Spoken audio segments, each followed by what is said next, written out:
You are watching Eswatini TV. Sibuko seMaswati.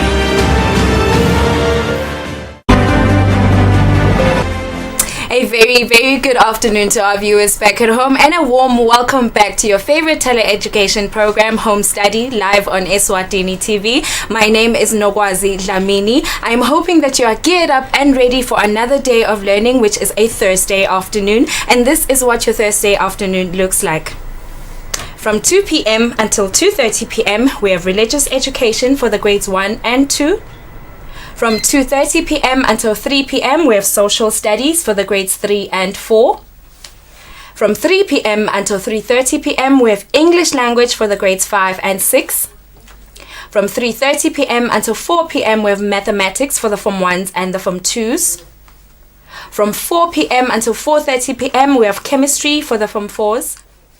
And from the last subject for the day, from 4:30 p.m. until 5 p.m. is mathematics for the Form 4s. And of course, a reminder about our social media platforms. Not only are we live on Eswatini TV, but we are also live on our YouTube channel and Facebook. So you guys can join us on those platforms, of course. And of course, you can use the WhatsApp number that will pop up on your screens from time to time to ask us any questions during the lessons that you are watching. Now, without wasting any time, right now, it's time for the RE lesson for the grades 1 and the grade 2s with Wise Man Ngwenya, who is already with me in the studio. Also joining me in the studio is our sign language interpreter Nombumelelo Hatebe. A very good afternoon, Mr. Ngwenya. How are you today?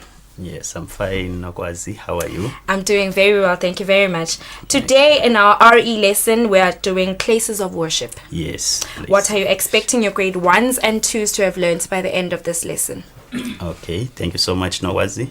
By the end of the lesson, I expect my grade 1s and 2s to at least mention the place where Christians worship God. Okay. They will also list the different churches that we have in Eswatini, and also they will list other places that are used for worship in Eswatini. Okay, thank you so much, Wise Man, for that. Grade 1 and 2, I hope you are ready for your lesson, sir. You may please begin with your lesson. All right, thank you. Good afternoon, dear Elena at home. Welcome back to our religious education lesson. We are looking at places of worship. So today we are talking about the places of worship. So, dear Elena, as I have said earlier on, that by the end of the lesson, I expect you to mention the place where Christians worship. You will also list at least 3 different churches in Eswatini. So you will also mention at least 3 other places of worship besides the church. Okay, so that is what we are going to look at. So you may be asking yourself, why are we talking about places of worship? So this is going to help you, dear Lena, just to be aware that there are other places of worship besides the church, or there are so many places of worship. Okay, so in our lesson for today, we'll be using these 2 words. We'll call them the keywords of the lesson. So we have the first word as worship. Can we read the word together? Worship. And the next word is church. Can we read the word? Church. Okay, those are the 2 words. And then can we define the words? Can we define the words? What is worship? So, worship is showing respect and love for God. I think you can still remember this from our last lesson when we were talking about worshiping God. We said worship is showing respect and love for God. Okay? Then church. The church, what is the church? It's the building. When we talk about the church, we are talking of the building where Christians worship God. The building where Christians worship God. So that is the church. Okay, dear Lena, at this point in time, can we take some time and look at the picture? Okay, what can we see in the picture? There are so many people there. You can see different people. We have men, women, we have children over there. And they have observed the social distance, as you can see, dear Lena. And also there is a building there. What is this kind of a building? Is it someone's home? Is it a school? Is it a clinic? What is this? What is it used for? Okay, dear Lena, this is a church. So how do we see that this is a church?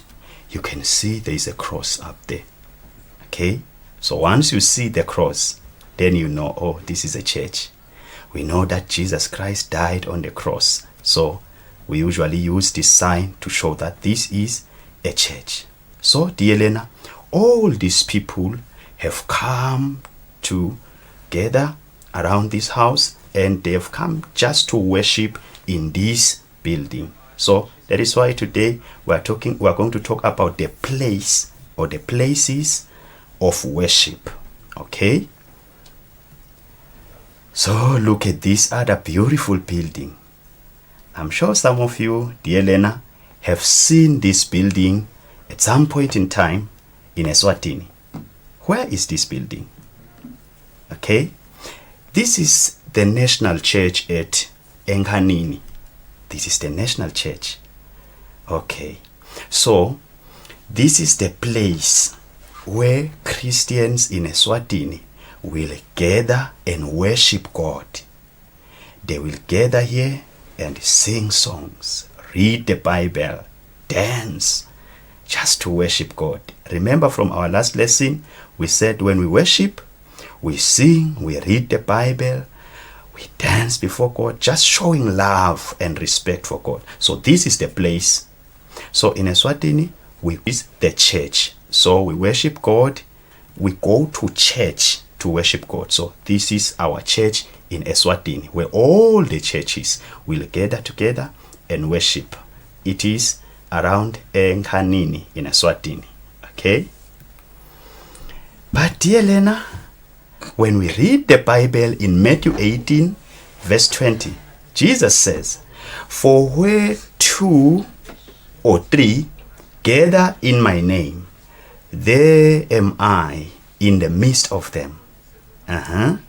When 2 or 3 gather in my name, which means when we come together in the name of the Lord, when we come together in the name of the Lord, He is always there with us. So when we meet in our church, God is always there. Okay?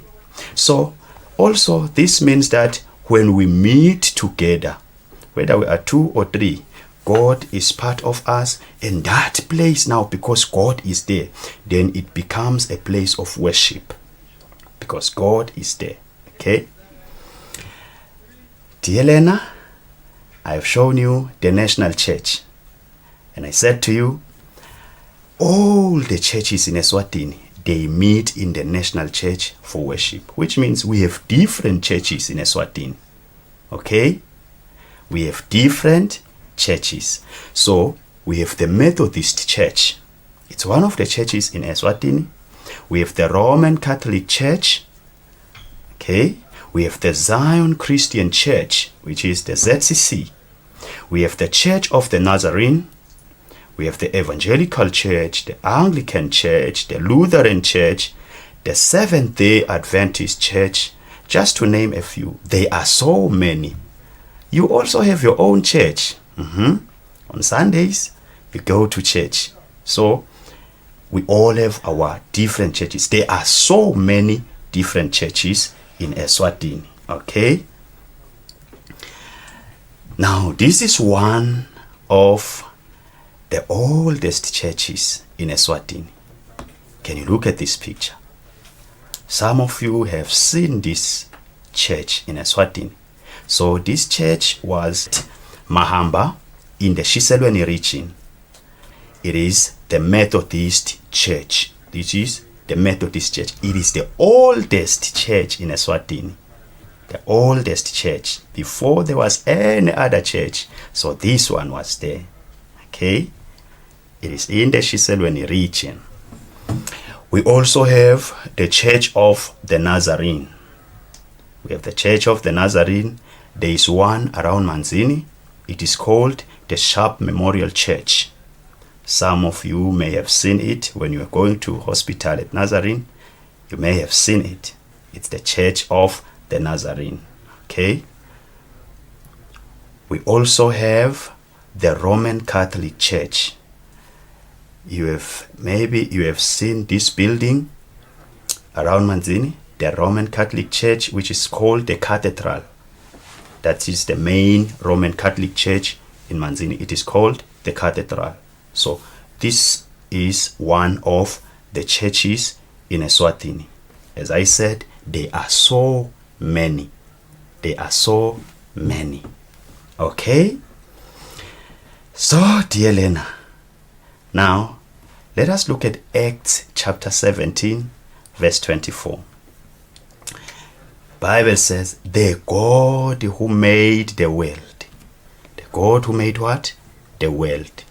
And everything in it, being the Lord of heaven and earth, does not live in temples made by men. The God who made the world and everything in it, he does not live in the temples made by men. What does that mean? I have shown you many different temples, because the temple is also the church. We use the word temple to mean the church. So these different temples, the Roman Catholic Church, Nazarene, the National Church, they were built by man. So the Bible says God does not live in those temples that they were built by the hands of men. So what does this mean? Does it mean we shouldn't go to church? No. Remember Matthew 18, verse number 20? When 2 or 3 meet together in my name, then I am there. Whether we meet in church, when we go to church, God is there. Even if we meet in other places, God is also there. So, dear Lena, other places of worship besides the church. Okay? You may have seen people worshiping God in other places, not in church. You may have seen people worshiping under trees, in tents, in schools, and at home. Okay? Alright, let's look at this. Look at this picture. What is happening over there? You can see someone standing over there. He's lifting up his hands. What is he doing? What is happening there? Those people are under a tree. You can see this big tree. And there's some people kneeling down there. So this might be the pastor. He is trying to share the word of God to these people. And they are on their knees and listening to the word of God. But they are under a tree. So, dear Lena, you might have seen people, maybe you were passing by and you heard people singing under the tree. You heard people praying. Yes, dear Lena, it is done. Because when 2 or 3 meet, then God is there. So we worship God even under trees. Okay? Yes. Look at this other picture. We do not only worship under trees, but we have seen people meeting in tents. And maybe you have been there. You go to those tents, you dance, you sing very nice songs there, and you heard people singing, "Lift Jesus higher, higher, higher." And maybe you went in. Okay? When you came in, you found people dancing. And those people were worshiping God. They were not in church, but they were in a tent. Because there were more than 2. There were 2, 3, or even more than that. Then God was with them. So they were worshiping God. Okay? So this is another place that we can use, and we have seen people using it for worship. So, dear Lena, you must also attend when they are worshiping in a tent. Just go there and worship God. Okay? Look at this picture again. What is happening there? Look at Mrs. Twala there. She's opening her Bible. And look at Swazi over there. She's looking very close to the Bible. Okay? Remember when we were talking about worshiping God, we said we worship God when we read the Bible. So when we are reading the Bible, we are worshiping God because we are showing love and respect for God. So Mrs. Twala there is reading the Bible for the learners, but they are in class. They are not in church. So we also worship God even in schools, in our classrooms, when we read the Bible and we pray and we tell some stories from the Bible. We are worshiping God. Okay? Yes. Look at this other picture, dear Lena. Okay? What is happening there?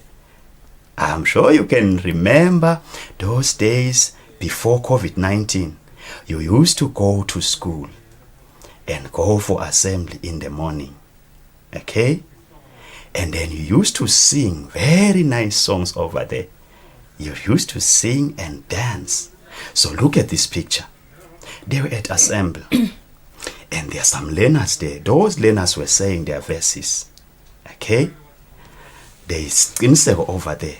He said a very nice verse. Genesis 1 verse 1. In the beginning God created the heavens and the earth. They were doing what? They were worshiping God. But where? At school. Okay? Look at teacher Smelane over there. She was reading a story in the Bible and then talking to the learners after they had said their verses. So what were they doing? They were worshiping God. But this is not church. Okay? You do not need to only go to church to worship God. You see, these days, during time for COVID-19, children are not allowed to go to church. But that does not mean you cannot worship God. You worship God from home, from school. Okay? We used to worship God from school. Okay. The school is not the only place for worship. Look at the Dlamini family there. Look at the father. He is folding his arms. Okay? Mage Dlamini over there is just sitting down. And there is that young one over there. Okay? Yes, that is Luetu. She's closing her eyes. Why is she closing her eyes? What is happening there? You can see there is a sofa over there. These people are at home. But what are they doing? They are worshiping God. Okay? So we do worship God even at home. We do not only worship at school.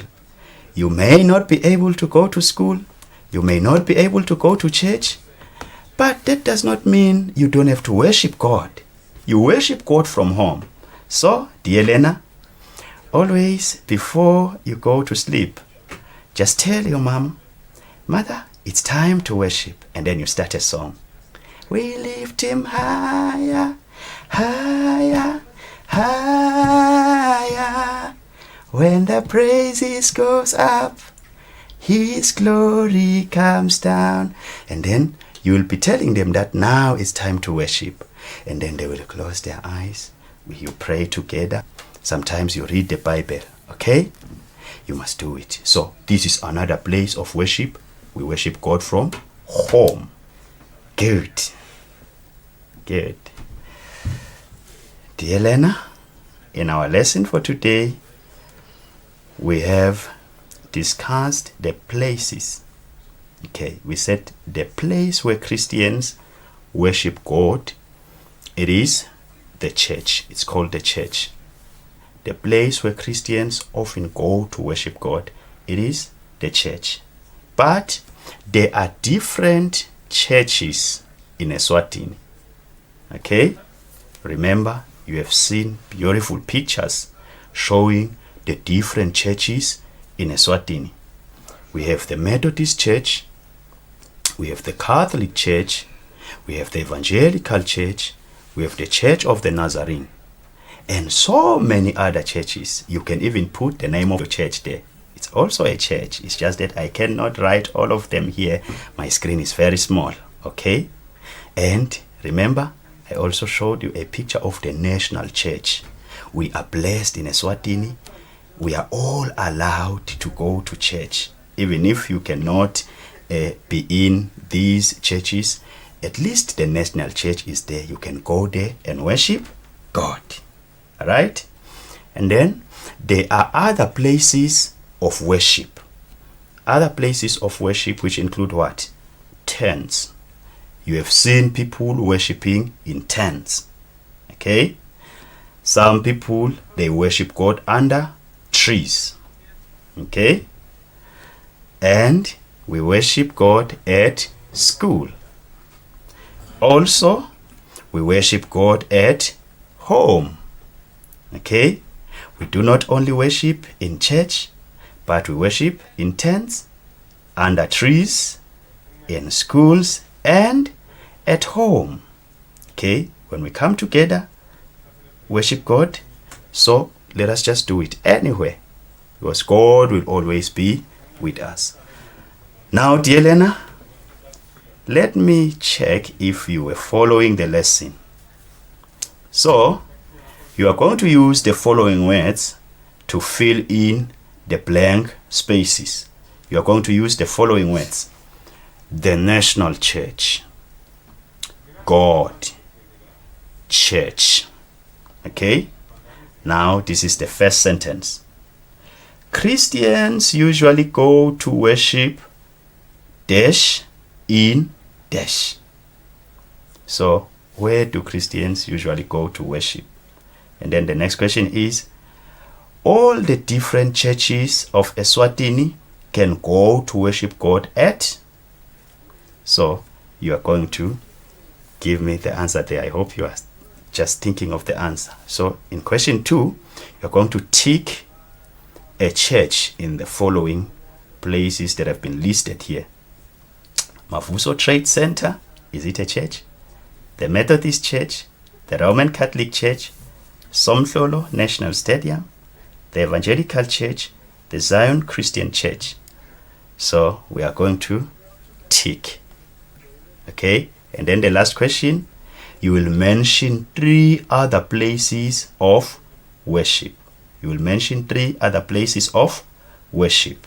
So let me see now if you guys can be able to answer these questions.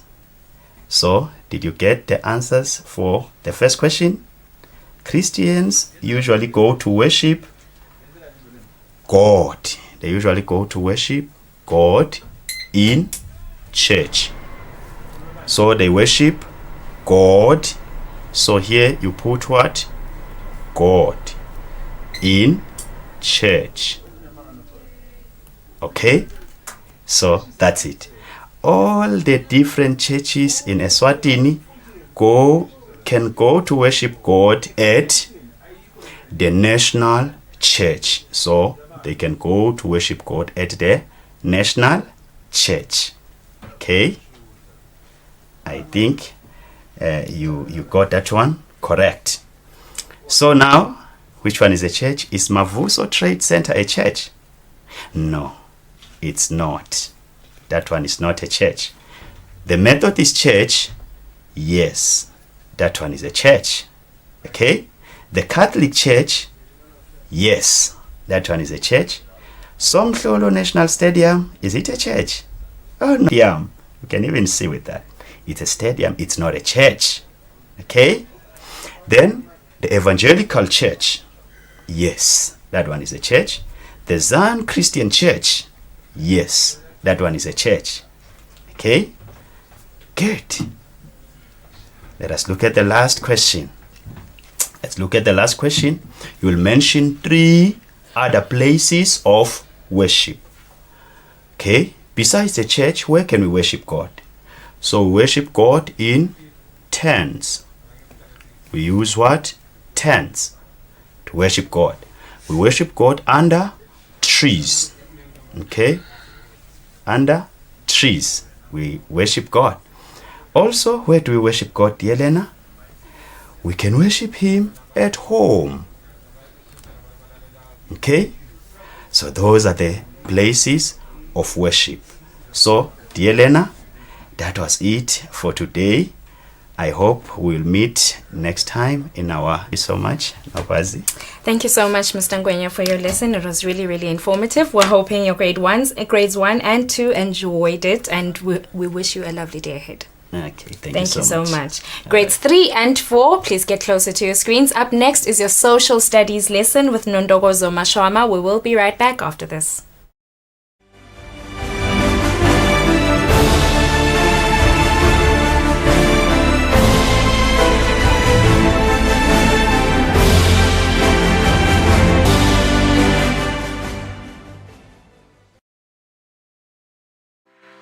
Buhle bethu imvelo yethu, buhle bethu tindzawo tethu, indalo yashada nemasiko kuhle kwethu, kuvakasha kwethula umthwalo emahlombe ethu, hloma ngwane vuka uvakashe, indlela uyikhombe etindzaweni tethu, temvelo nembukiso ungcebeleke uthathe netithombe.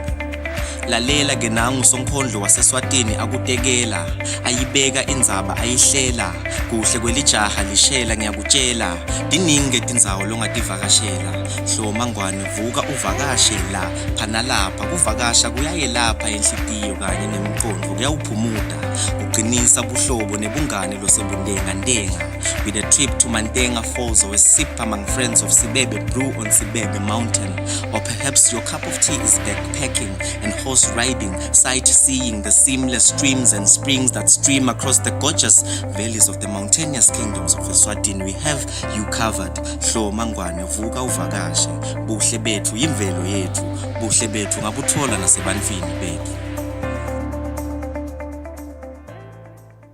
We're going to learn about what water is made of, where we can find it in the world, develop an understanding about how water is on a continuous journey called the water cycle.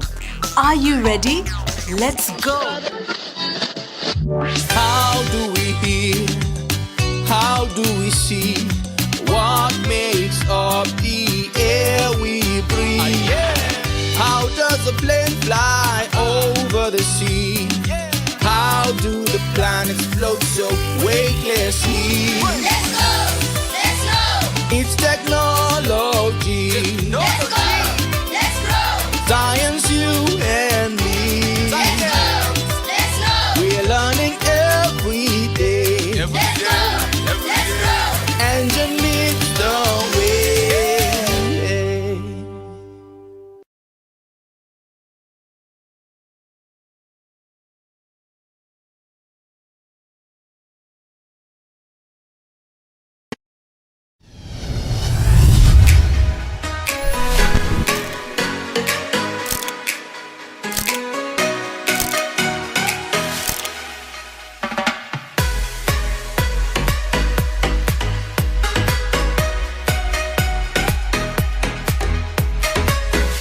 Watch the brightest talent search in the land on Eswatini TV every Sunday at 5 p.m. The Spotlight. Put me on.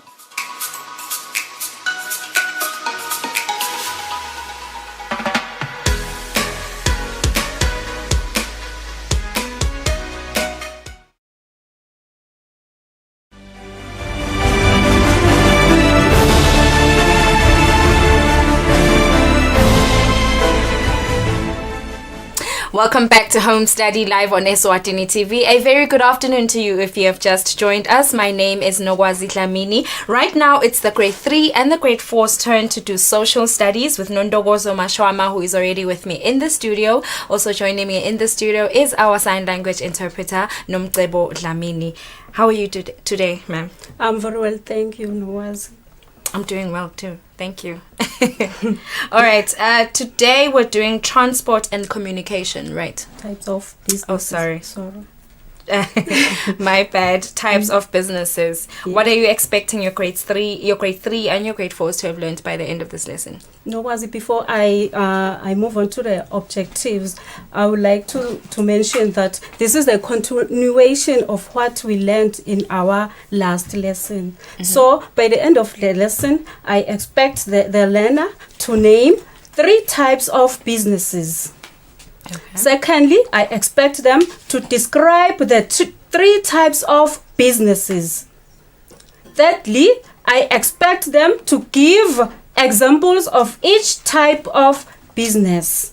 And lastly, I expect them to write the relationship between the types of businesses. All right. Thank you so much for that, Nondogozo. Grade 3 and grade 4, I hope that you are ready for your lesson. Of course, at 2 right now on YouTube and on Facebook. And of course, grade 3 and 4, if you have any questions, please feel free to use the WhatsApp number that will pop up on your screen from time to time. Nondogozo, you may please begin with your lesson. Okay, dear learner, you may wonder why it is important to learn about the types of businesses. It is important to learn about the types of businesses to be encouraged to start your own business. So we are going to start with the keywords for today. These are the 2 words that we are going to come across in today's lesson. The first one is profit.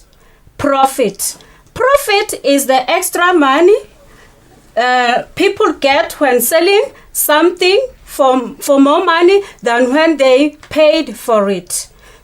So I'm going to make an example, dear learner. Let's say you buy a pencil at 1 lilangeni. You buy a pencil at 1 lilangeni. After buying the pencil at 1 lilangeni, then you sell the pencil at 2 emalangeni. Your profit will be 1 lilangeni. Let's go for a short break. All right. I think we're going to, like you just said, Nondogozo will go for a just quick break. Viewers at home, we'll be right back after this.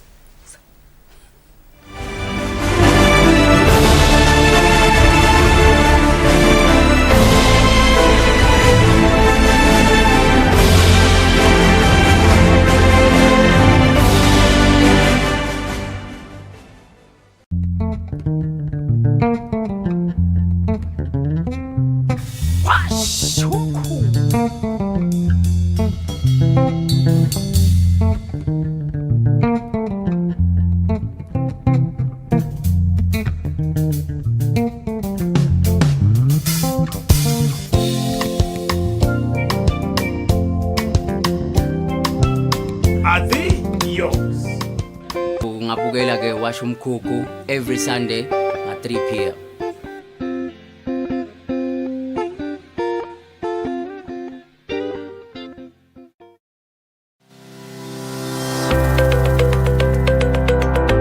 Once umfuje ngibekise uthola noma licingo lakhe say message seniyacabana seniyabulalana nje uyathi kuyashaqisa kulaba labahlukubetekako nekwe ukuthi ngalokuthi phela kuhlukubeteka okay ke ngaqala namuhla kwanza uthi iprocess leqhubekako kungcono ukuthi nje kusina kusaqala uvele ukureport ungameli ukuthi umuntu azaphindza akushaya noma aphindza akurepe yabo akuphinzeleli asise saba ngisho asathi nokuthi sesikhiya sine etindlini ulala ugcokile ulala ukhile ulala ubophile eminyango uthi solo wendela bona kepha banayo indlela engena ngithi mine bobabe abayekele ukuhlukubeta bomali emakhaya ngoba labantwana bese basala bathi ntsandzane bese abasathi ngoba nalabo labantwana labasele kubo nabo babahlukumete kushoda naNkulunkulu akuna ukubulele labantu abasele awubacabangela ngathi lo siyekuthatha kwente njani uNkulunkulu is the only solution empilweni yomuntu.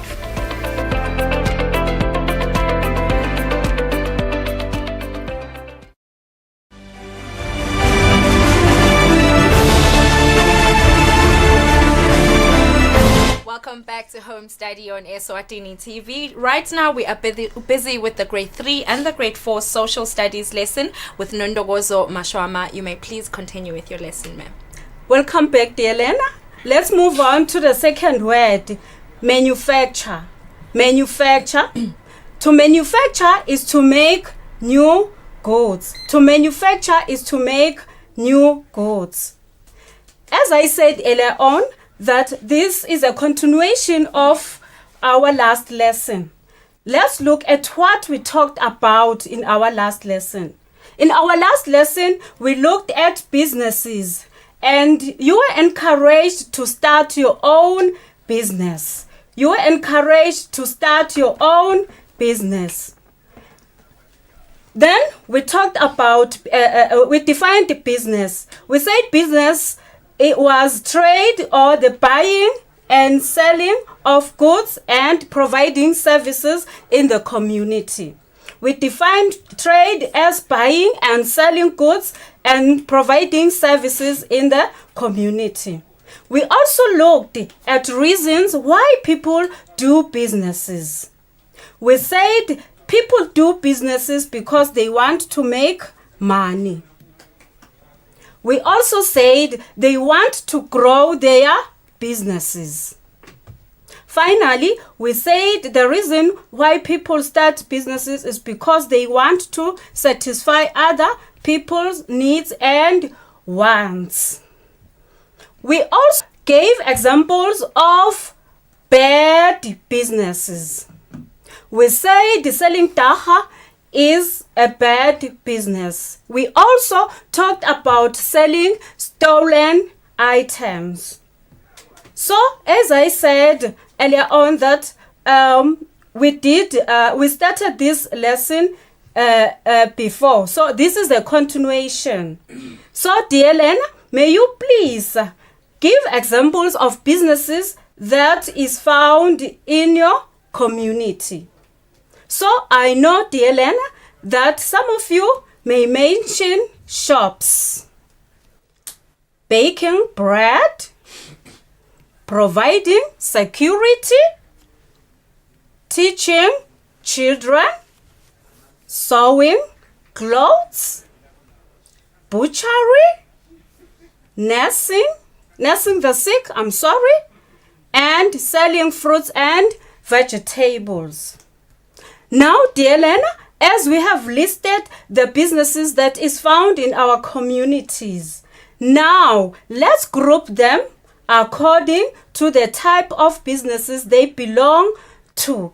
So for group 1, we are going to select businesses that make goods. We are going to select businesses that make goods. So dear Lena, let's go back to the list.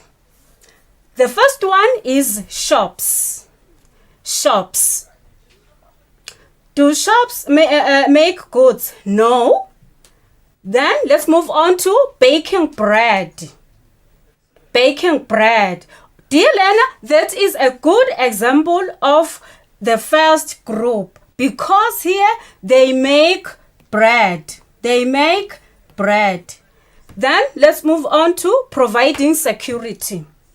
Providing security? No. Teaching children? No. Sewing clothes? Yes, dear Lena. This one belongs to group 1 because they are producing something. They are making clothes. They are making clothes. So, let's move on, dear Lena, to butchery.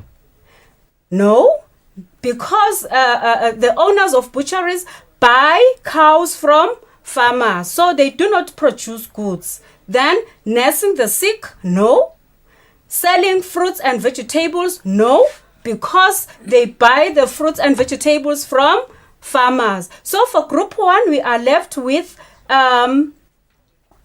baking bread and sewing clothes.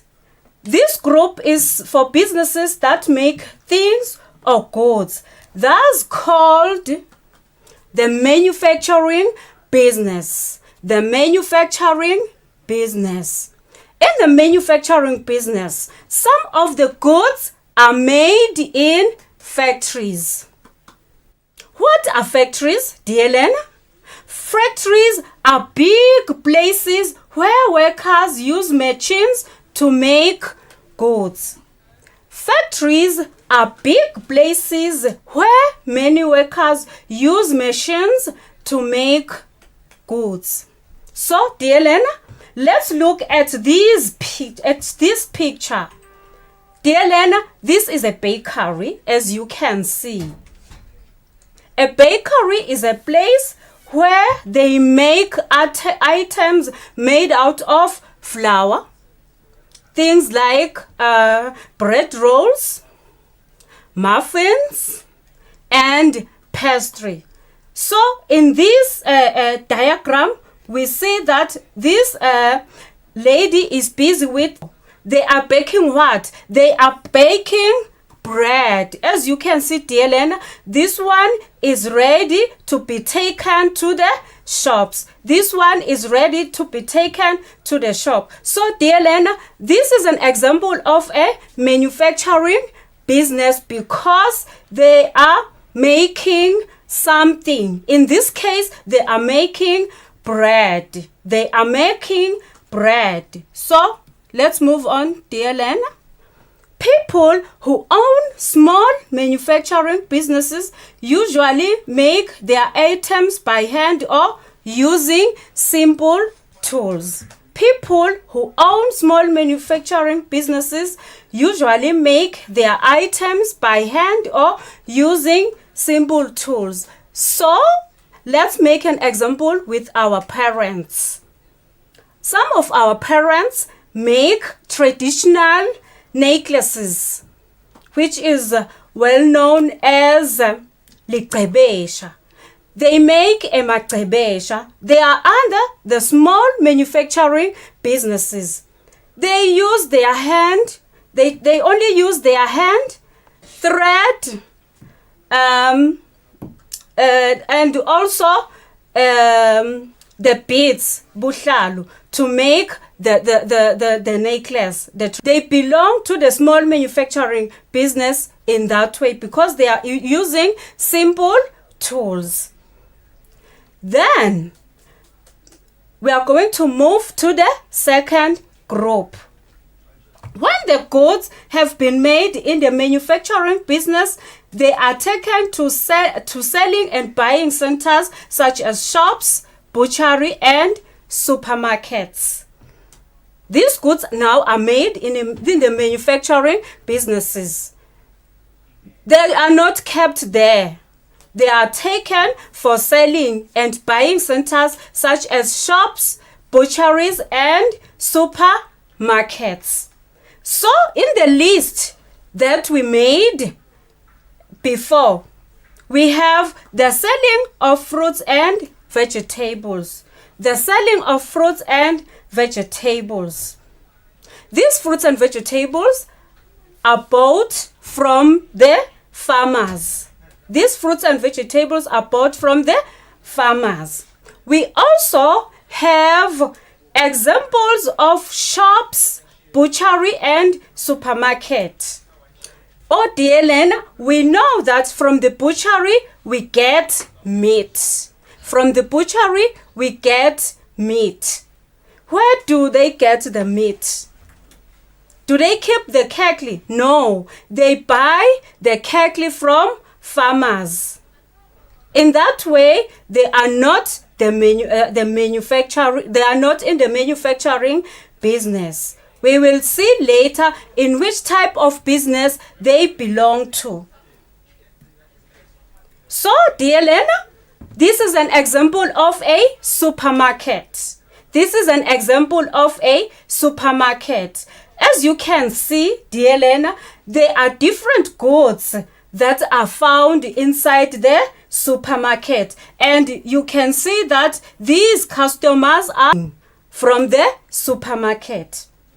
So the question is the owner of the supermarket produce all these goods? No, they do not produce these goods. They buy these goods from different people. To simplify this, they buy them from the manufacturing business. They use the manufacturing business. So they take the goods from the from those people in the manufacturing business to the shops. As you can see here, we are having fruits and vegetables, which means that the owners of the supermarket buy these fruits and vegetables from farmers. They do not farm for themselves, but they go and buy these goods from the farmers. So this second group that have centers, meaning the shops, butcheries and supermarkets where the finished goods are sold, is called trading business. So this is the second type of business for today. Let me remind you, dear learner, the first one was the manufacturing business. In the manufacturing business, it is where people produce or make goods. So, in the people from the manufacturing business, the goods to the trading business. To the trading business, which was the second type of business. So, let's move on, dear learner. The last group is for those businesses where people do work in exchange for money or goods. This last group is for those businesses where people do work in exchange for money or goods. So, dear learner, I hope you still remember the examples. Last time we talked about teaching children. Teaching children. And we also gave an example of providing services. Providing security. Then we gave another example of nursing the sick. So those three falls under the service business. So dear learner, please, you have to differentiate between the service and the people who provide the service. For instance, teaching children is the service. Then who provide that service? It is the teacher. The teacher teaches children. Then providing security. Providing security. Providing security is a service. Then who provides the service? It is the police. It is the police. Then nursing the sick. Nursing the sick. That is a service. Who provide that service? You can give an example of a nurse or a doctor. So, those are the three types of businesses that you should know. The manufacturing business, the trading business, and the service business, which is the last one. Dear learner, now let's look at the relationship between the three types of businesses. Let's look at the relationship between the three types of businesses. So, the two types of businesses, the manufacturing and trading business, need safety in order to make profit. The manufacturing, meaning the businesses that make goods, and the trading, meaning the business that buys and sells, need safety in order to make profit. So the question is, who should provide for the safety? Of course, it is the service business. It is the service business. Why the service business? One example of the service business is providing security. One example of the service business is providing security, which is under the service business. How do they need, or why do they need security? They need a person who will make sure that goods are not stolen. They need people who will make sure that the goods are not stolen. So, the manufacturing businesses make goods. Their strong market is the trading business. Okay, dear Lena, let's say you are producing pencils. Let's say you are producing pencils.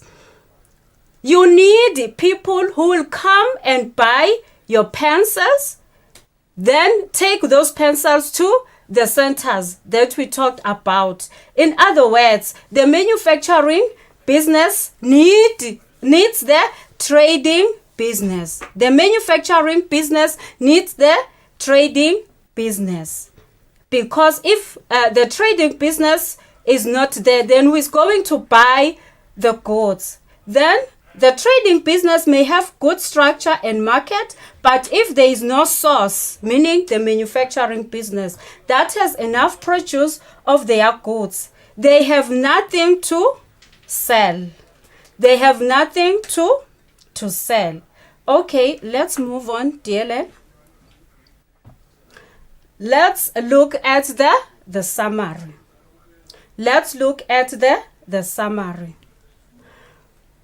We said the manufacturing business is the business that makes good.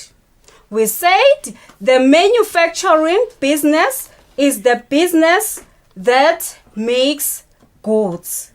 We made an example of baking bread. Remember, dear Lena, I showed you a picture of a bakery. I said in the bakery they make things like bread rolls, scones, and anything that you can think of that is made out of flour. Then the trading business. The trading business is the business that sells goods. We made an example of a supermarket. We made an example of a supermarket.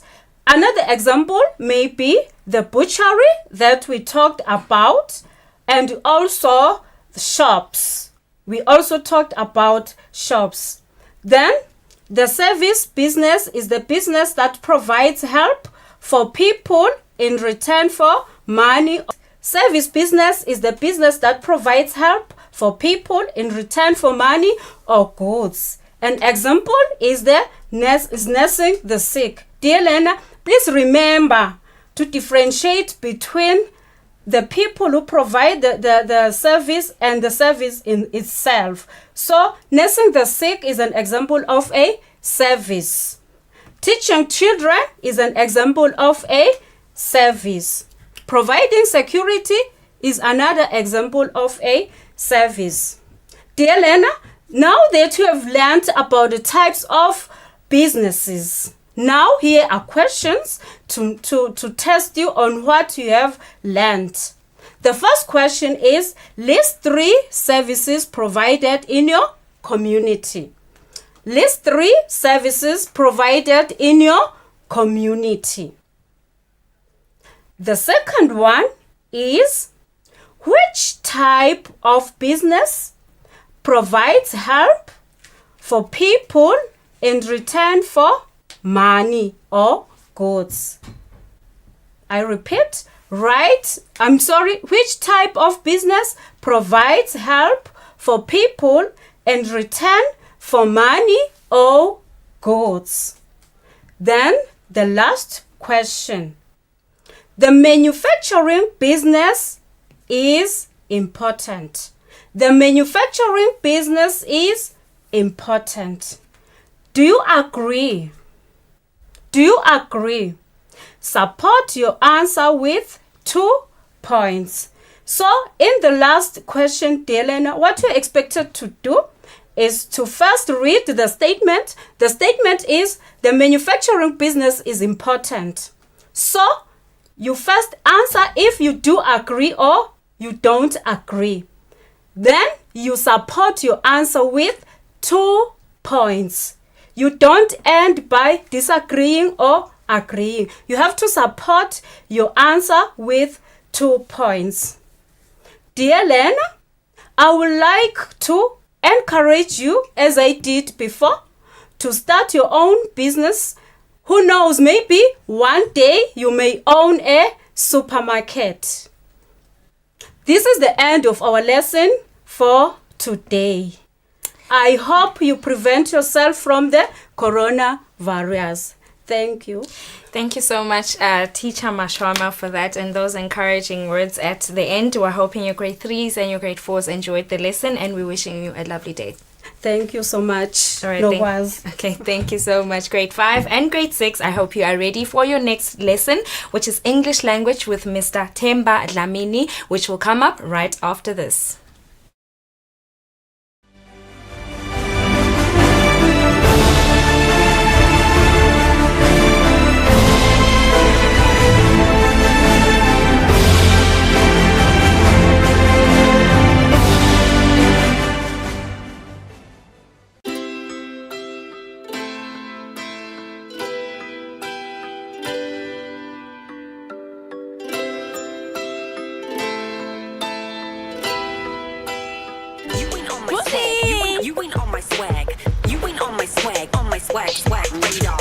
Hey girlfriend, call me.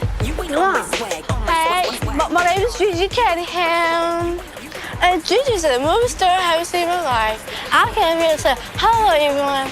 This is who I am. But let's go. You want a piece of me? Yeah, you know you wanna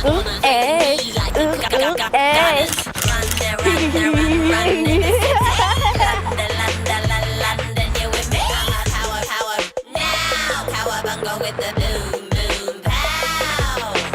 You ain't on my swag radar.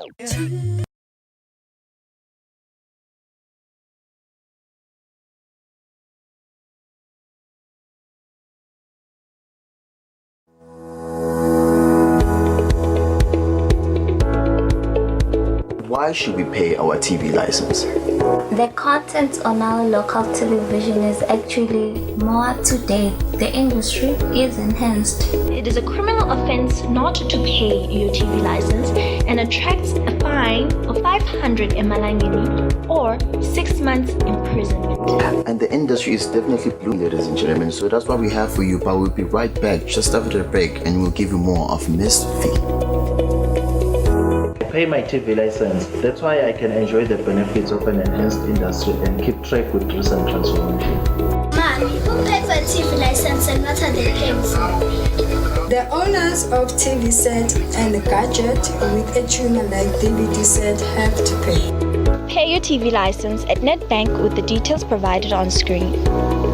Or use your cell phone via the mobile money pay. You could also visit your nearest post office and pay there. Pay your TV license via Eswatini Mobile Imali. Any TV device retailer can purchase a license to trade. Pay your TV license and enhance the industry.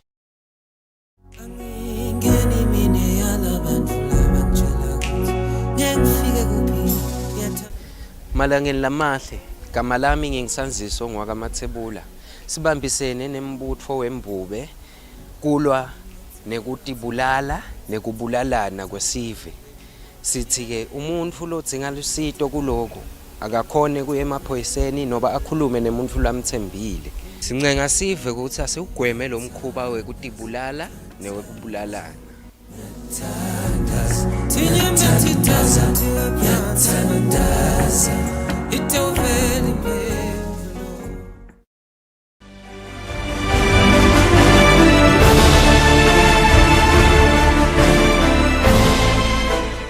Welcome back to Home Study live on Eswatini TV. A very good afternoon to you if you have just joined us. My name is Nogwazi Dlamini. Right now we are doing grade 5 and grade 6 English language with Mr. Themba Dlamini, who is already with me in the studio. Also joining me in the studio is our sign language interpreter, Nombumelelo Hatebe. A very good afternoon, Mr. Dlamini. How are you? Afternoon, Nolwazi. I'm fine. How are you? I'm very well. Thank you very much. Yes. Today our topic is dialogue, right? Our topic is dialogue, yes. Okay, what are you expecting your grade 5 and your grade 6s to have learned by the end of this lesson? I expect them to have learned a lot because, you know, dialogue is a very important part of the English language. So we are going to talk about a lot of things which my children, I need them to do as they converse, as they write their dialogues.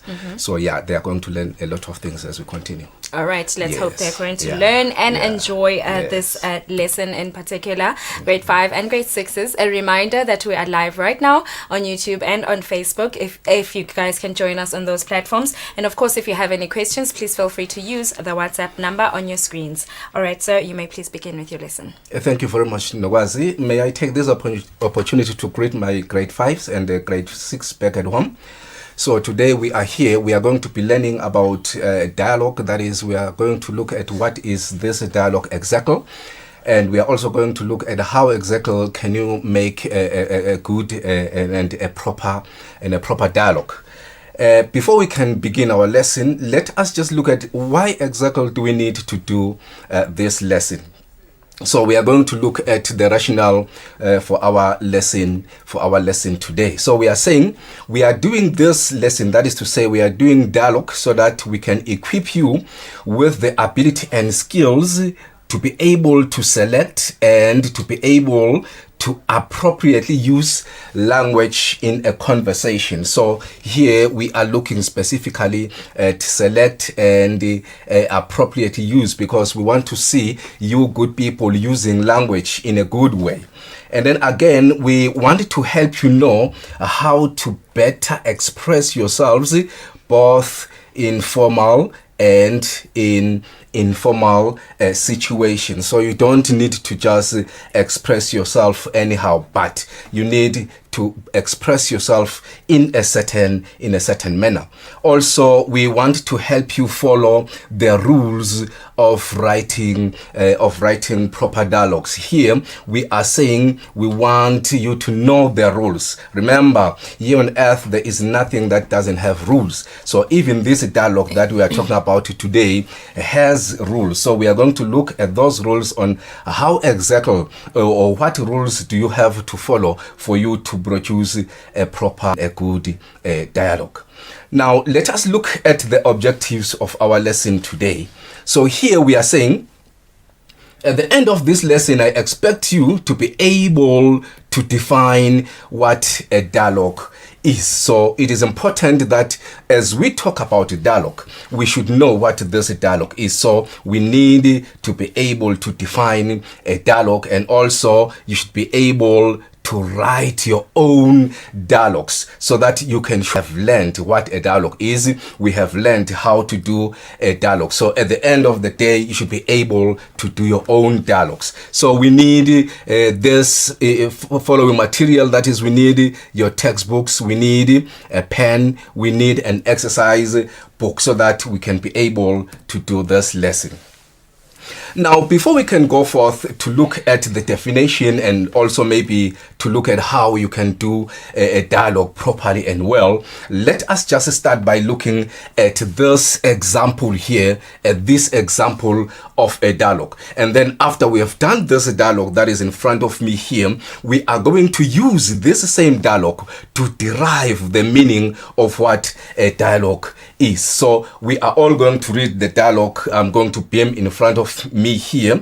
So here it says, two pupils are talking about recycling waste, which they learnt about in an English class this morning. So now we are going to listen to what these two pupils are saying. That is, we are going to listen to what Awanze here and Afezwe are talking about. Now, Awanze is saying, hey, Paul, I was glad to learn that waste can be converted into new things. Instead of throwing litter away, it can be recycled. Afezwe here is saying, me too, friend. I also learned that recyclable materials include glass, include paper, metal, plastic, and many more. I have since decided not to throw litter away, but to recycle it.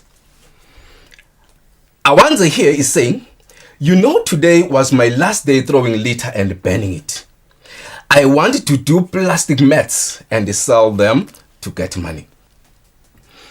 Afeziwe here is saying, you are business-minded, friend. I also want to do the same, buddy, as this will reduce ground pollution. Awanze is saying, hey, talking of ground pollution, we really need to sensitize others to recycling and stop ground pollution. And then Afezwe is saying, let's do this, friend, later then. Now, from what we have seen here, the two speakers, that is Awanze and Afezwe, are talking about a certain subject here. So moving forward, good people, we want to use the dialogue that we have just read to derive the meaning of what a dialogue is. What can you say is a dialogue from what we have seen from the dialogue that we have just read? Remember, from the dialogue we have just read, we have seen that there are two people who are talking there, which means therefore in a dialogue there has to be more than one person talking in that dialogue. Now here it says, a dialogue is a conversation.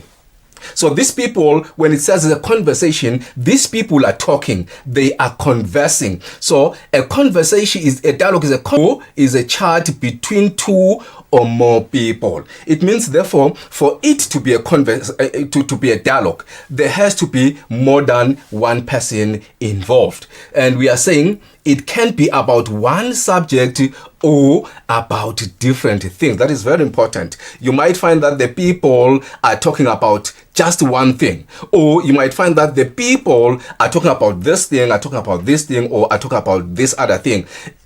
All those things, they are called, the person is making a dialogue.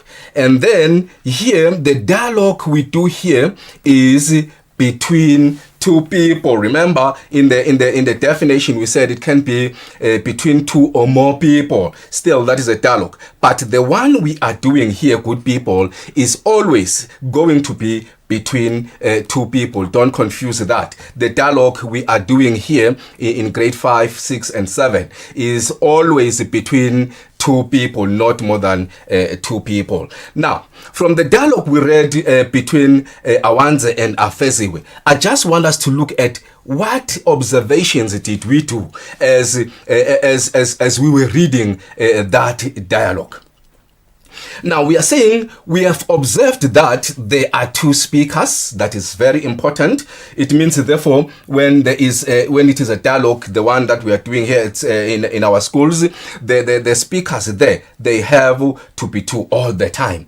Number one. Number two, we are saying there is a subject the two speakers are talking about. In this case, these two speakers were talking about what? We're talking about the recycling of what? The recycling of waste. That is the subject which these two speakers were talking about. And then next, we are saying we observed that the language used is relevant to the relationship of the speakers. What do we mean when we say the language is relevant? We mean that if you are a child, you are talking also to a child, the language you are going to be using there is going to be a little bit relaxed. It's not going to be the same as when you are talking with your teacher back at school or your parents back at home. So make sure that as you do dialogue, use the language which is more relevant to the relationship you have with the person you are speaking with. And then also we observed that there is use of correct punctuation, correct grammar, and correct tenses.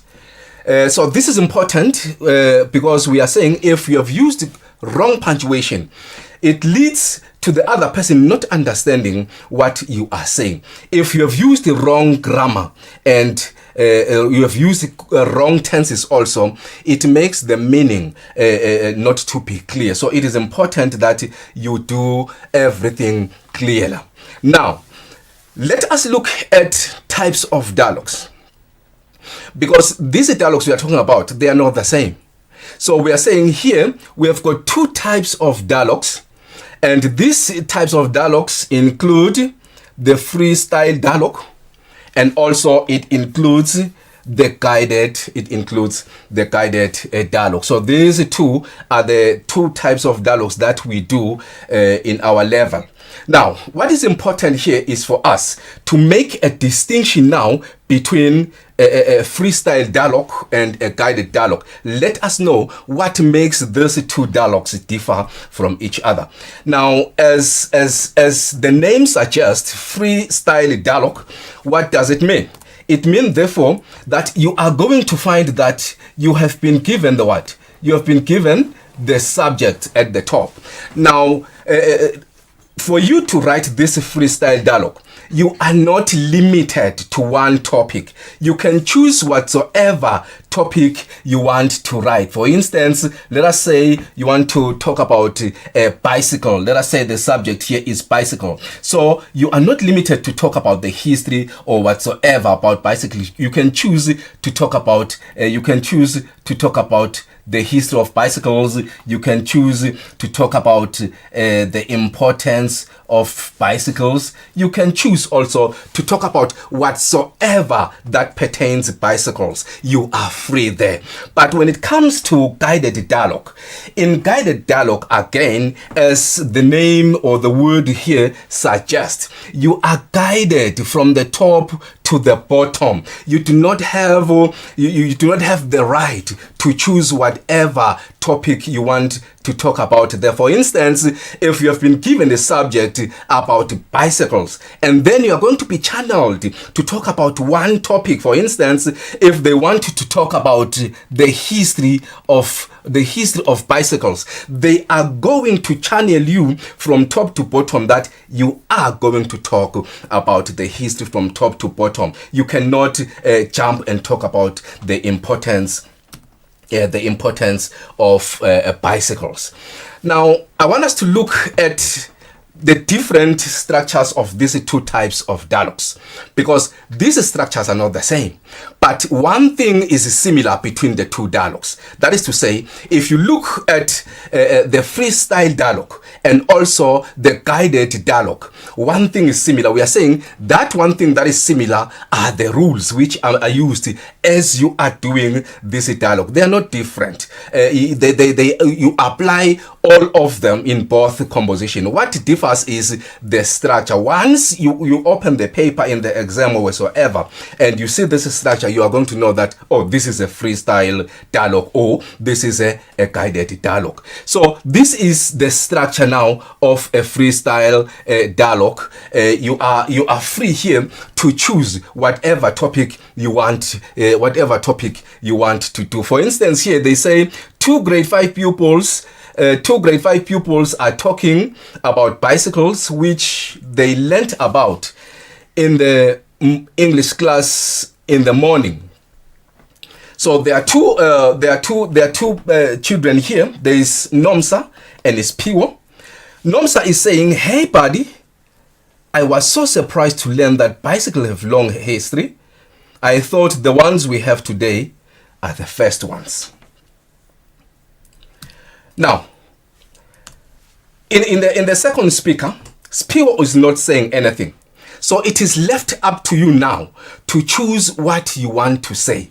It is left up to you now to choose whatsoever topic you want to talk about. Remember, we said in a freestyle dialogue, you are free to choose whatever topic you want to talk about. But make sure you are always relevant, good people. You are always relevant. Now, let us move on to look at the structure of a guided dialogue. In this case, remember, I said you are going to be guided. I said you are going to be given a subject which you are going to talk about from top to bottom. You are not free to choose whatever topic or subject you want to talk about. It says two grade 5 pupils are talking about bicycles, which they learned about in the English class this morning. Now, Nomsa here is saying, "Hey friend, I was so surprised to learn that bicycles have a long history. I thought the ones we have today are the first ones." Spiwo is talking now. Remember, in the free, Spiwo didn't say anything. But now Spiwo is saying, "I was surprised too, friend." What do you think these ones are talking about?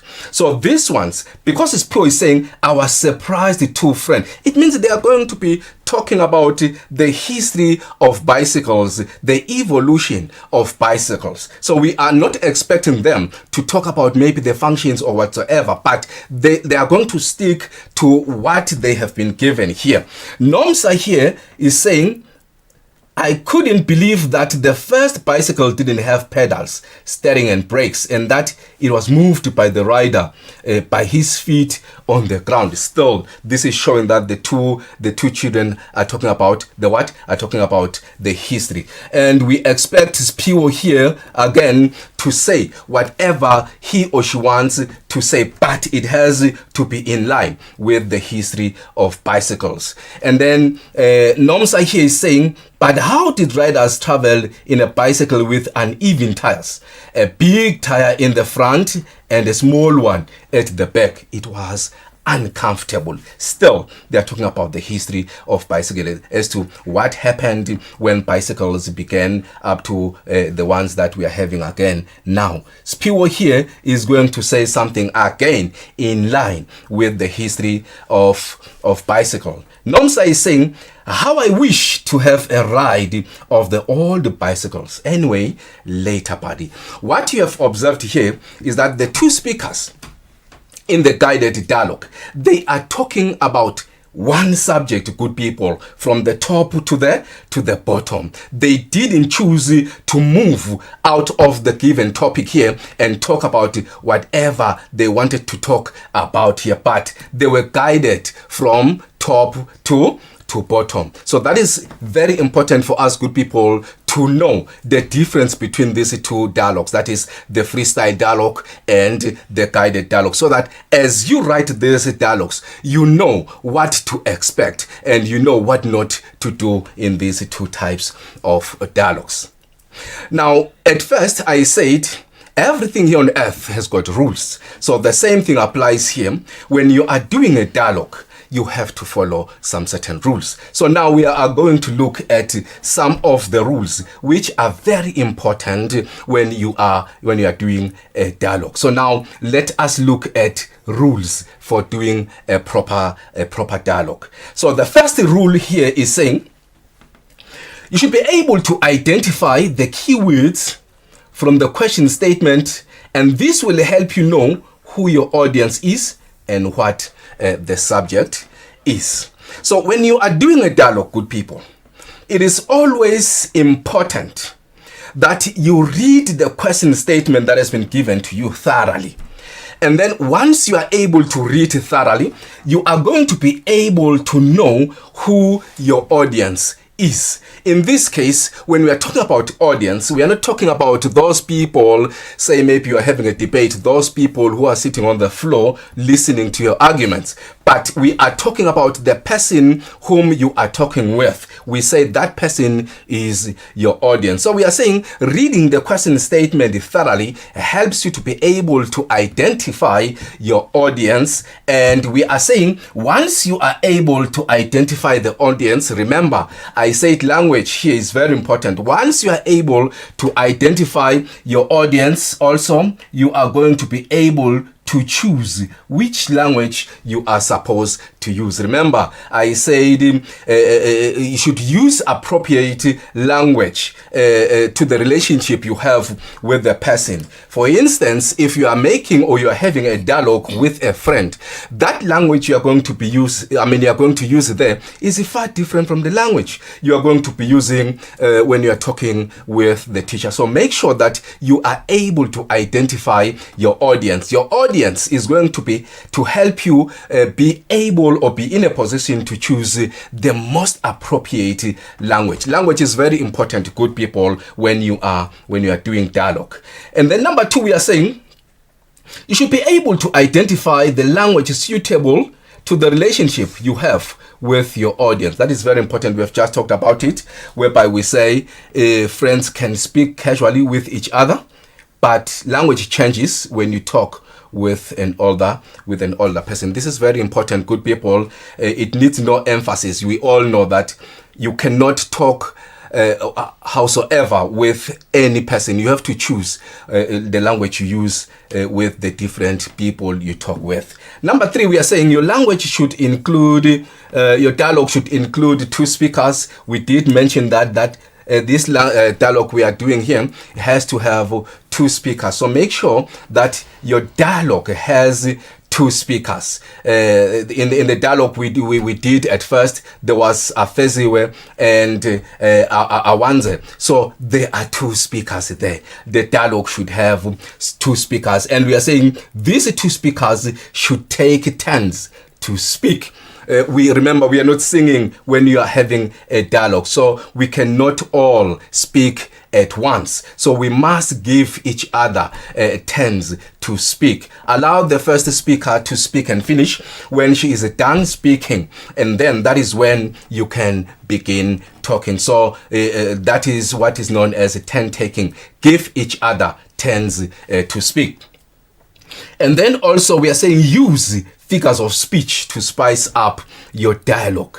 Use figures of speech to spice up your dialogue. This is very important. Do not allow your dialogue to be plain and boring. So for you to make it interesting, make sure you add a bit of those figures of speech. They make your dialogue interesting. They make the person reading your dialogue to want to read more. So make sure by using these figures of speech, you arouse the interest of the reader. The reader in this case is the teacher who's going to be reading your dialogue. So make sure you use figures of speech. Study them, know them, so that you are going to be able to use them, because it is also wrong to use these figures of speech wrongly. You lose a lot of marks. So it is important that you know these figures of speech so that as you use them correctly. Number 5, you are allowed to use informal language, but be polite and abstain from using strong language. So you can be informal, but you always need to be polite. No insults here. We always need to be polite. Abstain from using strong language. Do not use strong language when you are doing dialogue, good people. Always be polite to the person you are talking with. You can use contractions, they are allowed, but one thing important about this informal language, which include contractions, is that they are only used, good people, again, they are only used in dialogue. Do not jump ship and start using informal language, including the contractions, when you are doing your compositions and letters. You are going to lose a lot of marks. So make sure you use this informal language only when you are doing a dialogue. And then make your dialogue interesting by saying interesting and funny things. And make sure you express yourself freely as you would with your friend. I always emphasize on this one. Make sure that as you do in fact, when you are doing dialogue, I want to hear you expressing yourself. So that is why here I'm saying, make sure you are free. You express yourself freely as you would when you were with your friend. Don't be shy, but let me hear you talking. Let me hear you expressing yourself, and make sure you say interesting and funny things. Your dialogue at the end of the day should not be boring. So make sure you are free. Always be free. Just tell yourself when you're doing dialogue, you are talking with your friend next to you. And always be relevant to the subject and develop it well at appropriate length, and must show connection between the speeches. When we are saying be relevant, when you have been given a topic, say maybe to talk about the history of bicycles, let us not talk about the history of cars, because in that case you are out of point. When you have been told to talk about boxing and then you decide to talk about wrestling, and then you are out of point. Try by all means to be relevant to the subject given, and make sure that you write at appropriate length. Someone is asking what is appropriate length. Make sure you have written or you have said everything you wanted to say. That is appropriate length. and punctuate the dialogue well. Use correct spelling, grammar, and tenses. So punctuation is very important. We are saying if you have not punctuated well, the person reading is not going to get a clearer meaning of what you are trying to say. So make sure you put full stops where you are supposed to put full stops. If there's a question mark, you put the question mark. If there's an exclamation mark, make sure that exclamation mark is put there. If there are commas, you are separating items, make sure you put them. If there is a colon before you give a list or whatsoever, make sure that is there, and use correct tenses. If these things I've just talked about are used wrongly, they spoil your dialogue, even how nice it was, but they spoil it. Use your own words when doing a dialogue, and do not use vernacular, but use English. So when you are doing dialogue, I expect that you use your own words. This is your dialogue, isn't it? So you cannot be someone else. Always be yourself and use English language all the time. It is true, we are a Maswati here and we speak Siswati, but just for English language, good people, let us try to use English, because even how good it is, but when it is written in Siswati, you don't get anything. Here we are doing English. So let us try, by all means, good people, all the time to try and stick to English when we are doing dialogues. It is going to profit us a lot. And then language used in social media is strictly prohibited when doing dialogue.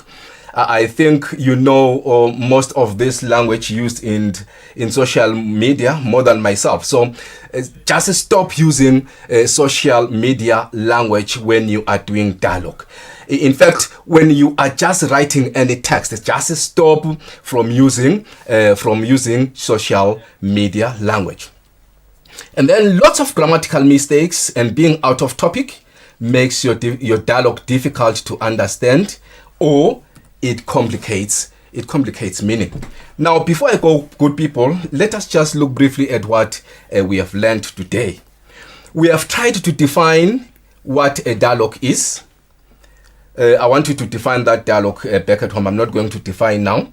We have explained the two types of dialogue, that is the guided and the freestyle dialogue. We have looked at the structures of the two dialogues, and lastly, we have looked at the rules for doing a proper dialogue. I hope you have learned something today. Let us go back to Nowazi. Thank you so much, Mr. Dlamini, for your wonderful lesson on dialogue. We're hoping your grade 5s and your grade 6s enjoyed it, and we're wishing you a lovely day, sir. Thank you. Thank you so much. All right, Form 1s and Form 2s, please get ready for your mathematics lesson with Mr. Kenneth Nzimanze. It's coming right up after this.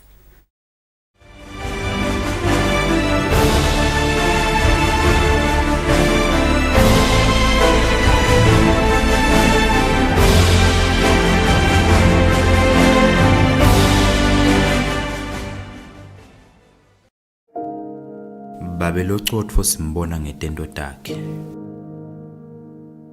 Bobabe labacotfu basisekelo Eswatini, bavikela umliba welive. Babe locotfo unebudlelwane lobuhle nalobucinile nebantfu bakhe. Uyalinaka likhaya lakhe, phindze ungumholi onetibonelo letinhle. Babe locotfo ngubabe lonesineke kanye nelutsandvo. Ngetulu kwako konke lokho uyayinakekela impilo yakhe, atokhona kuphila impilo lenze nalicicimako. Babe, sifunza kuwe, futhi likusasa letfu, lakhiwa tandla takho. Bobabe, siyayibona imitamo yenu. Siyatichenya ngemisebenti yenu lemihle esiveni nasemakhaya. Siyabonga.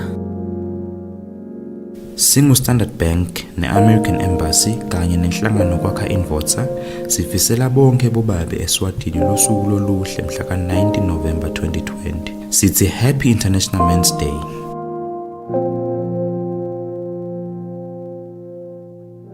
Standard Bank. It can be. You know what makes Christmas so special? It's that little extra. And at Spar, we have thousands of extras. We're granting thousands of Christmas wishes and giving thousands of our customers free shopping, plus thousands in Christmas savings. Like Spar Pilchers, buy any 2 for 35 Emalangeni and 2 kg Sunlight hand washing powder for 38.99. Spar, the home of 1,000 little extras this Christmas.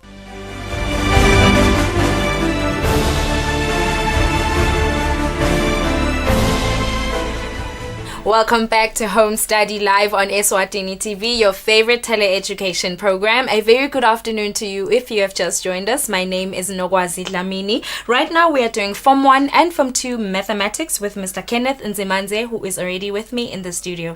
How are you doing, sir? I'm doing good, Nogwazi, and you? I'm doing very well, thank you.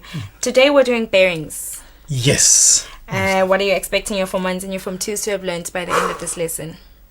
Today, because this is the last bit of the bearings, I expect them to be able to draw sketches and diagrams representing bearings. I also expect them to be able to use just scale drawing and taking this a step further by being able to describe more than one-step journeys. All right. Okay. Thank you so much, Mr. Nzimanze, for that. From 1s and from 2s, also just to remind you, not only are we live on Eswatini TV, but we're also live on our YouTube channel and Facebook, of course. You can join us on those platforms. And if you have any questions from 1s and from 2s, please feel free to use the WhatsApp number. So you may please begin with your lesson. Thank you so much, Namaz. Dear learner, this is where we are now. We are still dealing with bearings, of course. I'm expecting you to remember the stuff that we did on bearings. You should be able to use the scale and you should be able to calculate distances on maps as well as actual distances on the ground. There is also something that we did, say, in Form 1, where we had angles formed by parallel lines and cutting lines. It looked something like this representing parallel lines and this being something like a cutting line. So we will be looking at things like that. Now, we talked about why this topic is so important. Remember, dear learner, we said, of course, when you are giving people directions, that is not enough. You have to give them the direction as well as the distance, because if you were to give only the direction, you could find that yes, someone is well directed. Let's say they are supposed to be going there, but then they will overshoot the mark if you don't give them the distance, or maybe they would fall short of reaching their target destination if they don't know how far they have to go. So bearings, the very, very important thing is for you to remember that we are dealing with both direction and distance. These are bearings now. We said they are angles. Because bearings represent angles, it means they can be measured using a protractor. We said they are always written as 3-digit numbers. So that, let's say you measure an angle and it is 1 degree.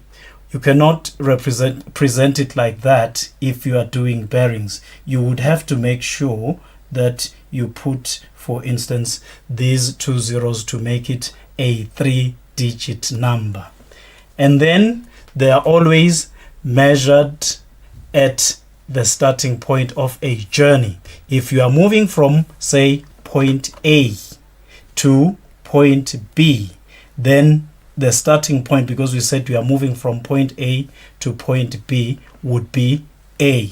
So you would measure your bearings starting at A.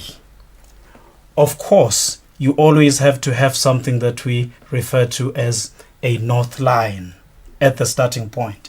And remember, it is at the very beginning, at the point where you are starting.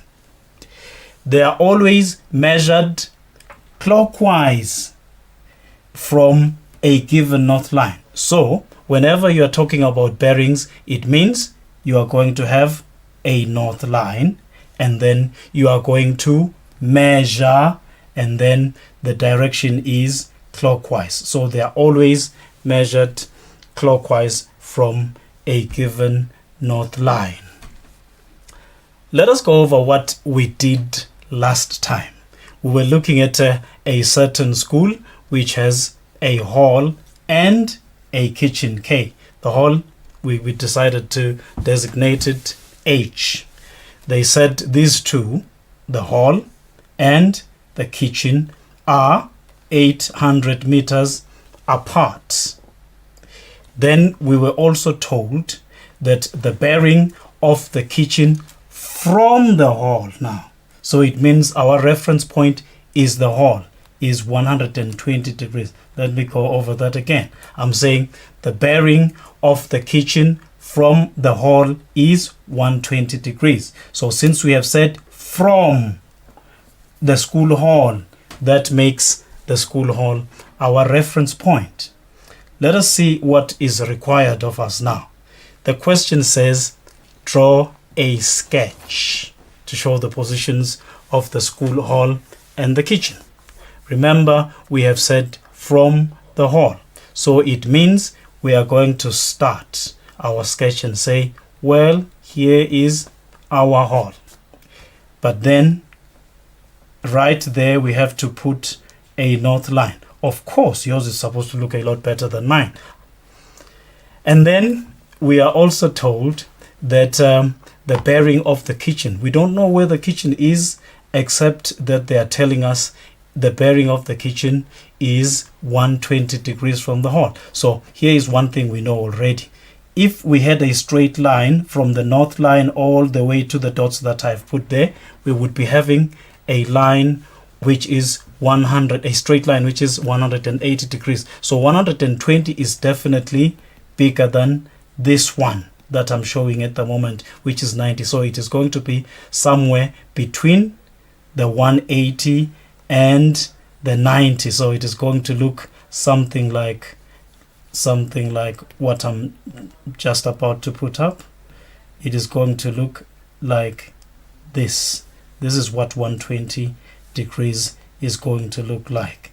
Remember, I'm just showing you a sketch and I'm showing you what 120 degrees would look like. It would look something like that. But then still, we have no idea where exactly to put the kitchen. But they have said it has to be a sketch, so we can put our kitchen here and then show that this distance is supposed to be 800, like that. It is just a sketch. So it will look like that. And then let us see what they say next in the question.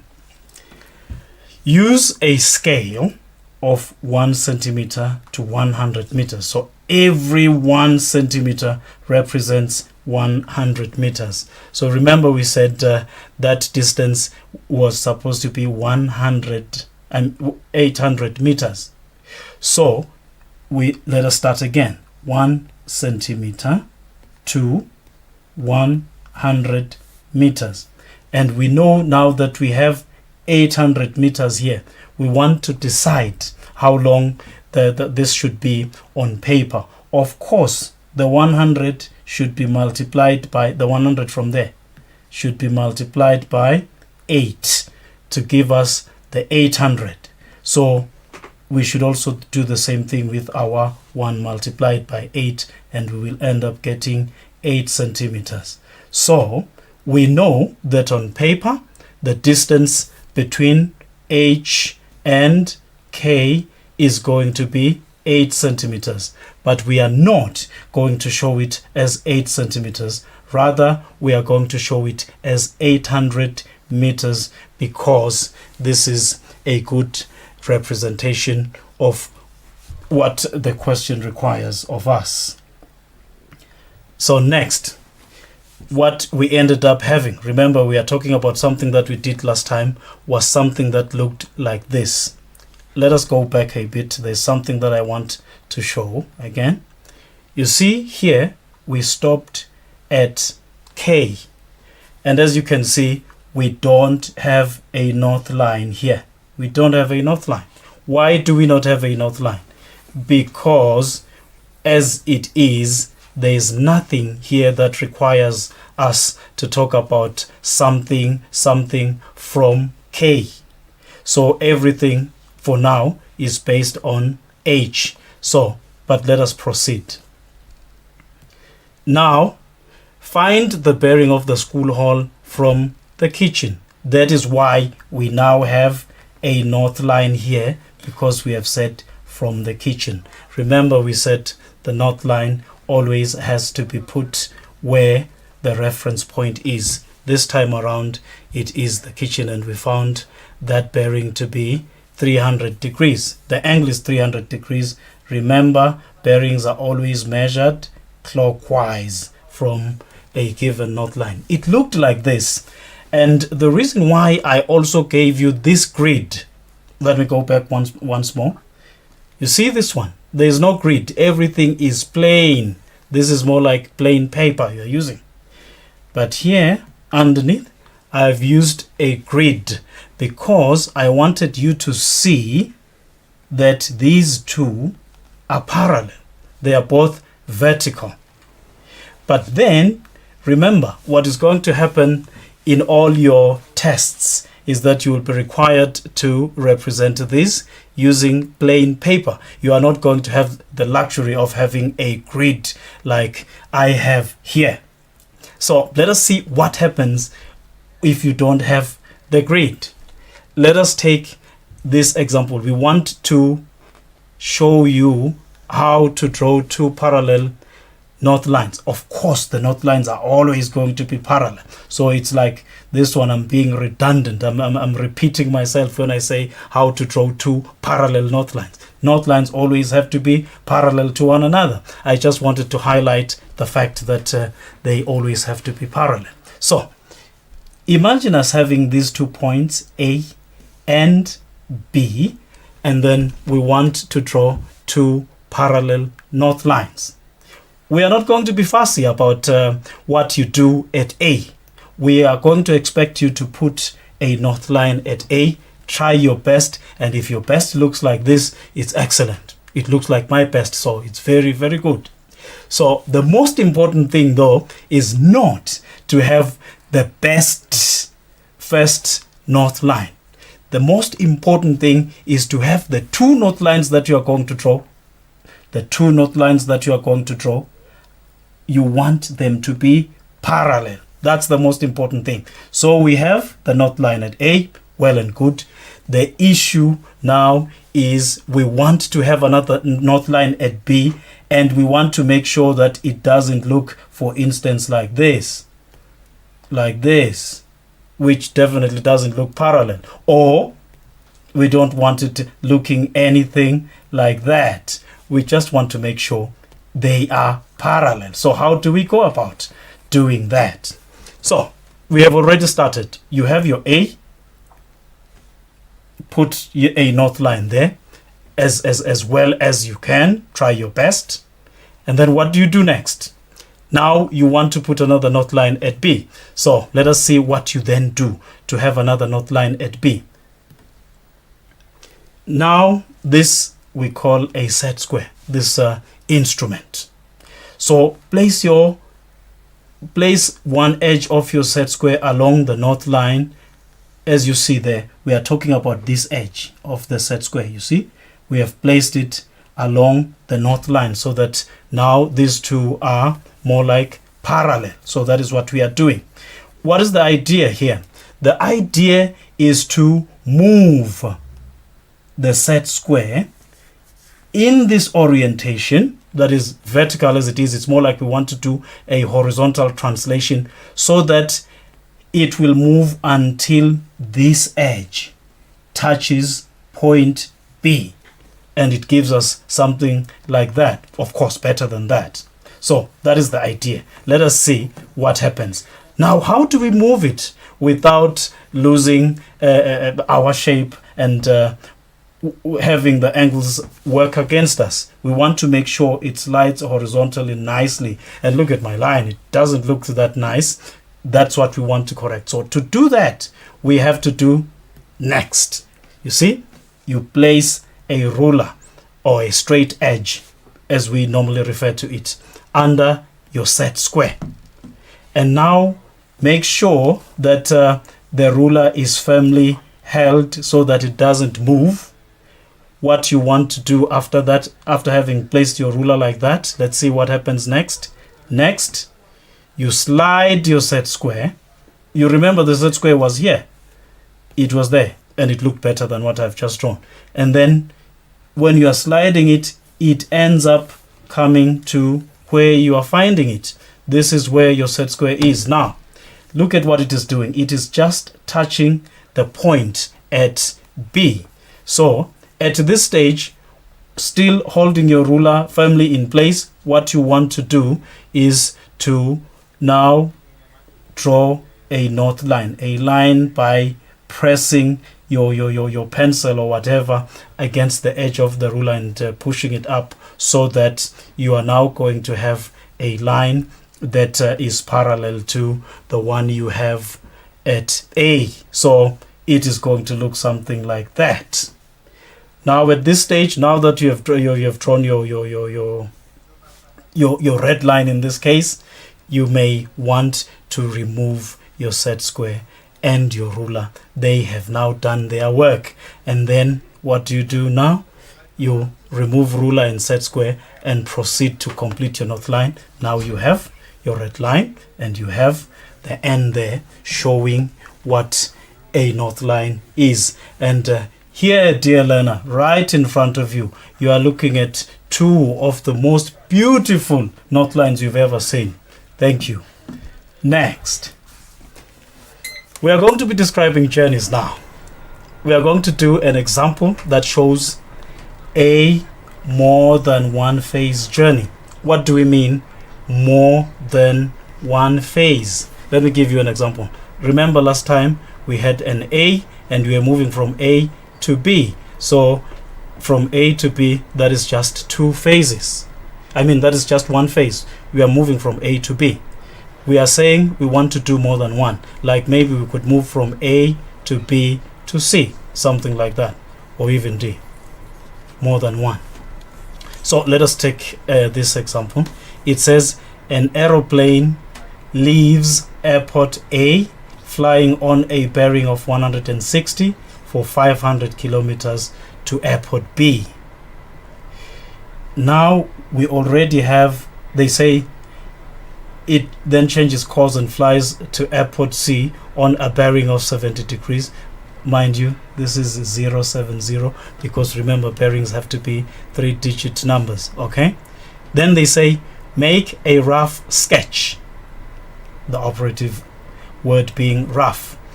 Make a rough sketch of the journey. So what do? We start. Here is our A and here is our very, very good north line. Remember I said you try your best here. Anyway, in this case they said it's just a sketch. And then they say on a bearing of 160 degrees. We know that if we were to continue like this would be 180. So 160 is somewhere, but before, of course, before the 180. So it means B is going to be maybe somewhere there. And what have they said about B? They said it is 500 kilometers away. And then they say then changes course. Fine, let us see what happens. It changes course and flies to airport C on a bearing of 70. So it changes course while it is there. So the 70 that we want to put down has to be with respect to where it changed course. This is our reference point. And so we are going to measure an angle of 70 degrees. It is going to look like that. And then we draw a line. So this is the line. This is the line it is taking now for its journey. And they are saying this is 600 kilometers. So it is going to look something like that. And then we are going to have what here? We are going to have a C. And just like that, our sketch is going to be almost complete. And I want you to note, dear learner, what happens here. Look at my 500 and my 600. You can tell that the 600 is longer than the 500. So the sketch that you are giving us should give us the idea that ideally you expect a 600 to be greater than a 500, and as such a distance of 500 is supposed to be shorter than a distance of 600. That was the rough sketch. I'm sure you can see how rough it is, but I don't want to see anything this rough in your exercise books.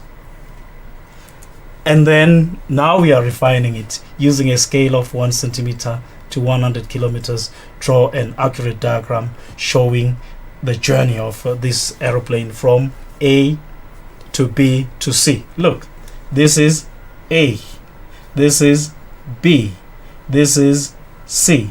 Now this angle has been measured accurately, and this now is, we remember we said is 500 and we said this is 600, but the scale is 1 centimeter to 100 kilometers, which means 500 kilometers has to be represented by 5 centimeters.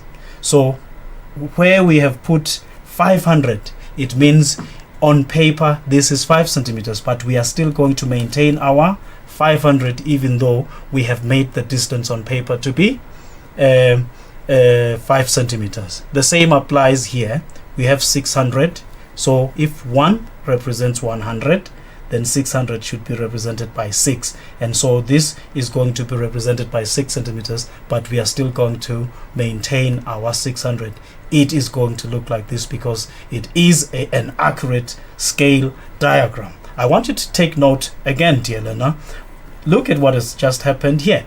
Again, having completed this, you should realize that we don't have a north line at C because we did not have to do anything with C. Nothing is supposed to be, there's nothing that we need to use C for as it is according to what question we are looking at the moment. So it is perfect as it is, 2 north lines and C without a north line. So let us proceed and see what happens next. We are looking at the next question, which goes something like, the aeroplane now returns from airport C direct to airport A. So here is C, there is A there, this is C. Look at the aeroplane now is returning. That red dotted line gives you an indication of the return journey. So this is what has just happened. Once again, I don't need to put a north line there. No one has asked anything about a north line. They say now, how far does it fly on the return journey? So all I need to do now is to measure this distance. And on measuring this distance, I found it to be 7.8 centimeters. But remember, we want the actual distance. Remember, what do we do with the centimeters that we get? We multiply each centimeter by 100, so that in fact, now we know that this distance is going to be 780 kilometers, while this is 600, that is 500, that is A, that is B, that is C. And again, where is the north line at C? It's not there. There was no need for it. The question just wanted us to give you the distance. But let us proceed and see what happens next. Now they say, on what bearing does it fly on the return journey? Now it's returning from C to A. Look at the red writing only. So we want, now that we are moving from C to A, now we put a north line at C, and then we measure the bearing, the angle here, and then that angle is 290 degrees, and it is good enough as a bearing because it consists of 3 digits. So there you are, dear learner. That is how you do a more than one stage journey. This is a 2-stage journey, unlike the ones that we were looking at first. And then in conclusion, now we are going to remind you, dear learner, that when drawing a sketch, we don't measure the angles, we don't measure the distances, we only try as much as we can to come up with the correct angles and representative distances. So when it comes to angles, you have to have an idea whether this is an acute angle, an obtuse angle, or a reflex angle. All the information and the labels must be shown. However, now also each phase of a journey is described by a bearing and a distance. And remember again, a set square must be used at all times. I took so much of my time trying to show you how to draw two parallel north lines, and I ended up giving you the best north lines you have ever seen. Remember that. And then whenever a bearing is required, there must be a north line at the starting point, and this point is identified by the word from. If we are saying from A, if we say from A, that is telling us that we should have a north line at A. So get ready for my test the next time I see you, wherever that may be.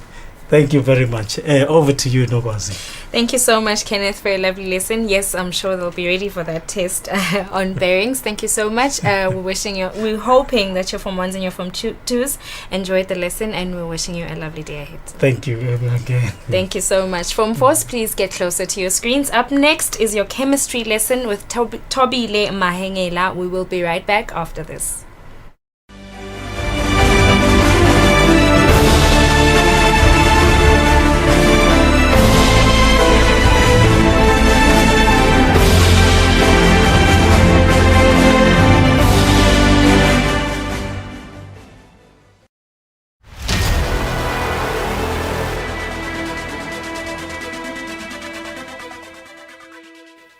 Using an ATM is a simple process. You simply insert your card, punch in your PIN, and withdraw your cash. However, this simple process can open up you and your finances to some dangers. So it is very important that you proceed with caution when using the ATM and never share your PIN. When approaching the ATM, it is very important that you have your card ready, either in your hand or in your pocket, so that you do not waste time going through your belongings, either your wallet or your handbag, as this will give opportunities for thieves to act. Thirdly, put your money away immediately. Don't give anyone an opportunity to grab your cash or your card after a withdrawal. Lastly, always take your receipt after each and every transaction. It is important that you get your slip after every transaction because it contains crucial information about your balances, and that may lead you to be a victim of bolandela. Be cyber aware, be cyber smart.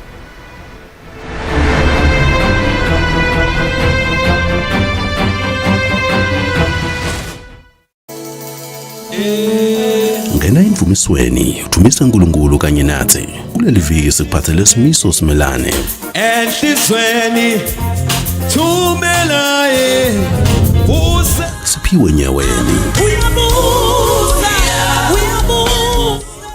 kanye neSpirit Quest.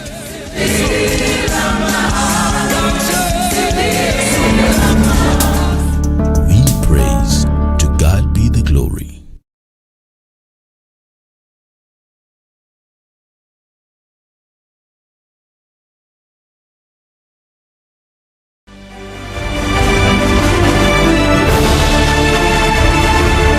Welcome back to Home Study Live on Eswatini TV. A very good afternoon to you if you have just joined us. My name is Nogwazi Dlamini. Right now it's the Form 4's turn to do chemistry with Tobile Mahengela, who is already with me in the studio. A good afternoon to you, Tobile. How are you?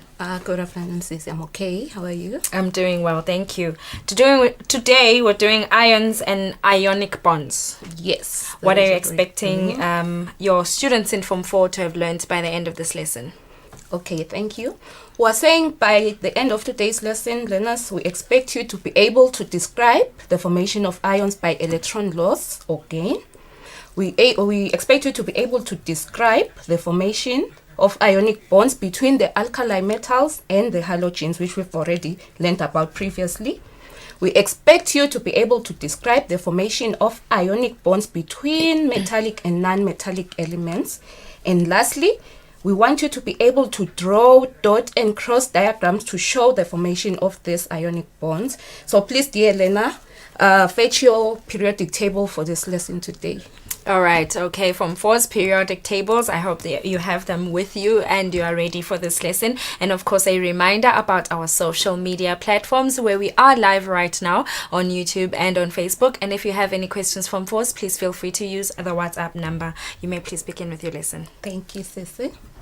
So, dear learner at home, you may be familiar with the term salts, especially the one we use when cooking to season our food on a daily basis, which we usually refer to as sodium chloride. But have you ever wondered, dear learner, how a combination of explosive sodium as well as hazardous chlorine results in such a different yet so useful product, which is the sodium chloride? So in today's lesson, that is what we'll be looking at, dear learner. If you look at those pictures down there, you can just see this is a metal, different altogether from the chlorine, but it gives this white crystalline product, which is totally different from this too, dear learner. We'll start off with looking at bonding. What is this bonding? We are saying this is how atoms are joined together, dear learner. But why would they want to be joined together? We're saying they want to gain the same arrangement of valency shell. Remember, when we're talking of the valence shell, we mean the outermost shell. So they want to get the same outermost shell as that of noble gases. We say this is the most stable arrangement of atoms. We'll also be referring to the structure which will happen after there has been this bonding and there is now a regular arrangement of the particles. Since we're talking of ions, the particles we're referring to today are ions, and we refer to this structure, dear learner, as a lattice. Now let's talk about these ions. We're talking about ionic bonds. Hence we're saying these bonds have to happen between ions. What are these then? These are basically charged atoms. All along we've been talking about atoms, but today we're saying an atom can also be charged. Whereby we say a metal atom. What do we mean by this? We mean that element which has an outermost number of electrons that can be 1, 2, or 3 will tend to lose these electrons to form a positive ion, and we refer to this as the cation, dear learner. On the other hand, we say non-metal atoms, which tend to have valency electron number of 5, 6, or 7, will gain electrons to form a negative ion, and we refer to this now as an anion. But why would they have to go through this? Why do they want to lose, and why would they want to gain electrons? We're saying this is based on the octet rule. Now let's refer to this periodic table. What is it about the octet rule? With the exception of this hydrogen, of course, which although is placed next to group 1, we know by now that it's a non-metal. We are saying you have these metals, this being group 1, group 2, transition, group 3. These metals, dear learner, we are saying they tend to lose their electrons because it's difficult for them to reach that number, which is 8. And we are saying this group, which is the non-metals, they do what? They tend to receive, they tend to gain because they are already near the 8, which is the number they want. But do not confuse this with hydrogen, because hydrogen is the only one which only needs 1 in order to have a complete shell, which will be filled by only 2 electrons, dear learner. Now let us talk about this formation of cations. Having already said these are positive metal ions. We're saying for these two to happen, we need them. A metal atom, dear learner, will need to lose its valence electrons, its outermost shell electrons, becoming a positive metal ion. We can show this using an equation. We can also show this using a dot and cross diagram, dear learner. Now let's take an example whereby we're looking at the formation of a lithium ion. Refer to your periodic table, dear learner. I think you'll note that we have lithium, which is in group 1. And if you recall, or else if you can see the proton number there, it's 3, right? Meaning it has 3 protons, hence it also has 3 electrons. In its outermost shell it has 1, and we're saying it will lose that 1 electron, leaving a shortage of the number of electrons. Hence, the number of protons are more than the number of electrons. Hence, this is why we say it now has a charge, a positive charge. We can also show this using the dot and cross diagrams.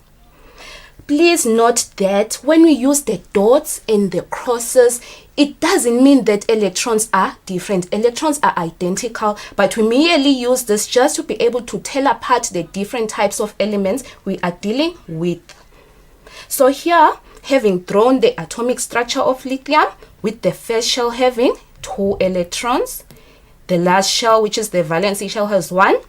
Hence, recall how we write the electronic configuration: 2, 1, meaning 2 shells with the last shell having 1. We're saying this is the electron that will be given up, that would be lost.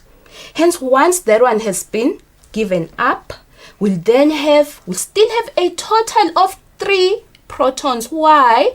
Recall that we said protons are found in the nucleus. Hence, they never take part in reactions whatsoever. But the number of electrons has now been reduced to a mere 2 with the electron that has been lost out there. Look at the electronic configuration now. It shows a simple 2, and in this 2 we have put square brackets to show that this is now charged, because the number of protons and electrons is no longer equal. Dear learner. And what you should also note is that this combination or this electronic configuration is the same as that of helium, which is found in group 8. Having said previously that all electrons, they lose or gain electrons because they want to be the same as noble gases. We can also show this by simple calculations, whereby we'll then compare the lithium atom to now the lithium ion. Remember, the number of protons equals the number of electrons in a atom. But having lost an electron now, having donated an electron, we're saying the number of protons is still 3 because these are residing inside the nucleus. But the number of electrons has been reduced by 1, giving a net charge of 1 plus, meaning there is 1 more positive proton than the number of electrons. Hence, note that the number of valence electrons transferred by the metal atom, we can also by extension refer to the group number, gives the charge. That is to say, we are saying group 1 atoms will have a 1 plus charge. Group 2 will have a 2 plus charge. Group 3 will have a 3 plus charge, dear learner. Let's try this short exercise. It says, will magnesium lose or gain electrons? Please quickly refer to your periodic table, dear learner, and spot or locate where magnesium is found. The second question says, how many electrons will it lose or gain? And the last question says, suggest the formula of this ion. I hope you note that magnesium is in group 2 and is therefore a metal. Hence, it will lose electrons. And being in group 2, meaning it also has a valency of 2 electrons, it means magnesium will lose these 2 electrons, dear learner. You can also do these short calculations to get the net charge, whereby recall that in an atom we'll have a net charge of 0, since the number of protons is the same as the number of electrons. But in magnesium, since it is now losing the 2 electrons in the valence shell, it will now have 2 more protons than the number of electrons, hence the charge of 2 plus. To write the formula of magnesium ion, we'll then write Mg2 plus. That is to say, all group 2 elements we expect to have a 2 plus charge. Now let us look at the formation of anions. We're saying non-metals this time. Non-metal atoms gain electrons to achieve the noble gas electronic configuration, dear Lena.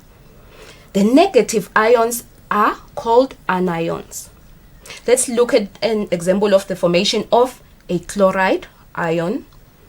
Please note that this time I'm not saying chlorine ion, whereas if you look at the periodic table, you'll note that we have an element that is written chlorine. So we're saying there's a rule of naming negative ions, of naming anions. You change the suffix and then you add an IDE. Hence the name chloride ion. So this is in group 7. It's a halogen. And if it's in group 7, it means it needs one more electron to have that octet, to have 8 in the outermost shell. So chlorine will gain or will receive or will be given that one electron it needs. And once we give it that, it now has a charge, and we now refer to it as a chloride ion. We can show this simply using the dot and crosses diagram, whereby note that this electronic configuration represents that the first shell has 2 electrons, the second has 8, and then the last one has an 7. If we give an electron to this chlorine atom, we are saying it will now have, please note this X, which represents the electron that we have now given to the chlorine atom, so that it now has a full outermost shell. Since we have now given it an extra electron more than the number of protons, it now has an overall charge of a 1-. And we put the square brackets whenever we represent an ion, so that even when you're writing an electronic configuration, dear Lena, always remember to place the square brackets and then the charge. We can also do calculations the same as we did before, and you'll note that a chlorine atom, there's no net charge, but in a chloride, since it has gained an extra electron, it now has one more electron than the number of protons, giving an overall charge of 1-. For non-metal atoms, we can therefore deduce that the number of electrons that it has received gives the charge. That is to say, if you're in group 5, you will gain 3, hence you will have a 3- charge. If you're in group 6, you will gain 2, hence you will have a 2- charge. If you're in group 7, you will gain 1, hence you will have a 1-, although we never show the 1, dear Lena. Let us do this exercise again. Bring closer your periodic table and look for oxygen. Now, will oxygen lose or gain electrons to achieve the noble gas configuration? How many electrons will it lose or gain, dear Lena? Now suggest the formula of this ion. I hope you noted that oxygen is found in group 6. Hence, it's a non-metal. Since it's a non-metal, this means it will gain electrons because it's already closer to getting that octet number it requires. It will gain 2 electrons. Remember from where we were coming from, when you draw a structure of oxygen, you'll see that the first shell will have 2, and then the second will have 6, which means there's a shortage of 2 electrons. Hence, we'll gain this 2, giving a total number of 10 electrons, which is 2 more than the number of protons, and this 2 is what is negative. Hence, the formula of oxygen, dear Lena, will be NO2-. Having talked about how ions are then formed, it is now easier to talk about ionic bonding, which is what is the bond which will be formed once these 2 are attracted. We're saying ionic bonding then is between a metal and non-metal atoms. That's the first rule, dear Elena, of how to spot an ionic bond. There should be a metal, there should be a non-metal, whereby electrons are always transferred from the metal ion. In short, it always loses the electrons to the non-metal, which is the one that gains. After that has occurred, we're saying ions formed. Remember, we have the cation, which is basically the metal ion, the positive metal ion, and the anion, which is the negative non-metal ion, dear Elena. The oppositely charged ions are then attracted to each other through electrostatic forces of attraction. This is now what we call the ionic bond, the attraction that forms between the negatively charged and positively charged ion, dear Elena. This will then form a compound, which we refer to as a salt.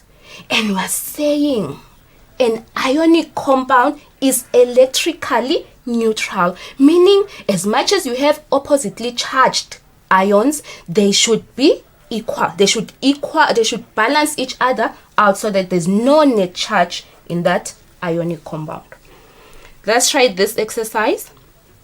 Which of the following can form ionic compounds? You have copper, which is a metal. You have iodine, which is a non-metal.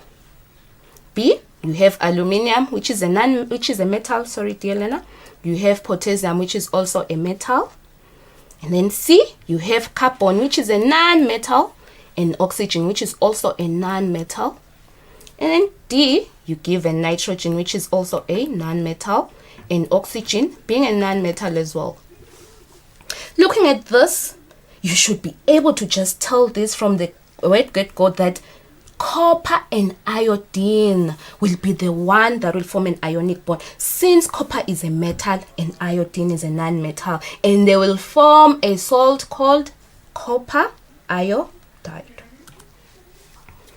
Now let's look at how ionic bonds can form between alkali metals and halogens. Remember, these are group 1 and group 7.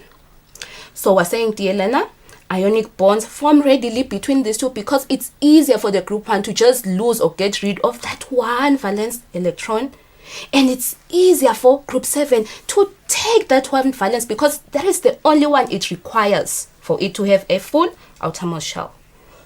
An example is the formation of sodium chloride, whereby we're saying sodium atom transfers its valency electron. Remember, this is just only 1 to a chlorine atom, which has 7 and requires the 1. A positive sodium atom will form, and the negative chloride ion will form. The alkali metal is the one that forms the cation, remember that, and the halogen is the one that forms the anion, being a halide. The oppositely charged ions are then able to attract each other, forming that ionic bond, dear Elena. We can use dot and cross diagrams too to show this, whereby we're saying, looking at this, you can see here we have the structure of sodium with the outermost shell having only 1, and this is being transferred. We showed this by using the arrow that it is moving to that outermost shell of the non-metal, which is the chlorine atom. After that has happened, note the number of shells. We had 3 in the metal, but now there are only 2, meaning once a metal gets rid of its valency electron, normally the shell also disappears. So we now have an overall charge of 1 because there are more protons than electrons having gotten rid of the valency electron. Whereas at the same time, the chlorine gained that electron it needed to have an 8. Hence, it now has a charge of a minus. Now, please note the charges, dear Elena. We have a plus from the cation, we have a minus from the anion, and these we say are balancing each other so that an ionic compound has no overall electrical charge. It is neutral. The structure then, we can represent it with a lattice showing a regular arrangement of alternating positive sodium ions and negative chloride ions in equal numbers, held by these strong ionic bonds. And we say these tend to be crystalline and solid at room temperature. Looking at this, you can just see we have the green representing the chloride and the purple, the sodium. These are in a ratio of 1:1. Now let's try this short exercise. Describe the ionic bond formed in lithium bromide. The answer: lithium atom transfers its single electron to a bromine atom, forming a lithium ion and a bromide ion.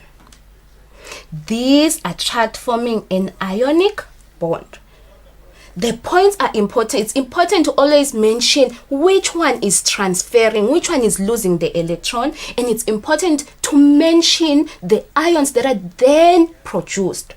That is when you then talk of the ionic bond that occurs once the ions are dead, dear learner. Now let's look at the ionic bonds formed between a metallic element and a non-metallic element. We'll use calcium chloride as an example, dear learner, whereby we're saying a calcium atom transfers its 2 electrons. Please look at calcium, and I hope you'd see that it's in group 2, hence that's why it has 2 valency electrons. It needs to get rid of this 2. And since it is reacting with chlorine, chlorine only needs 1, dear learner.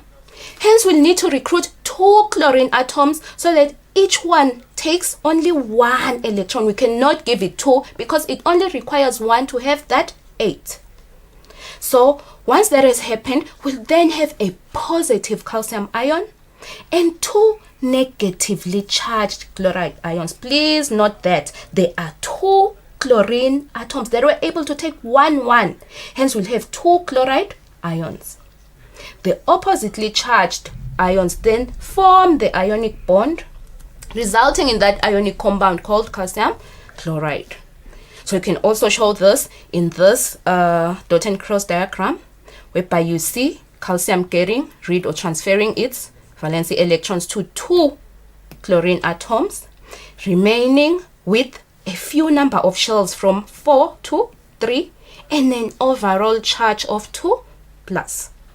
The chlorines have a charge of 1- being in group 7. And then note this important point: calcium has a 2+. We have 2 chlorines which have a 1-.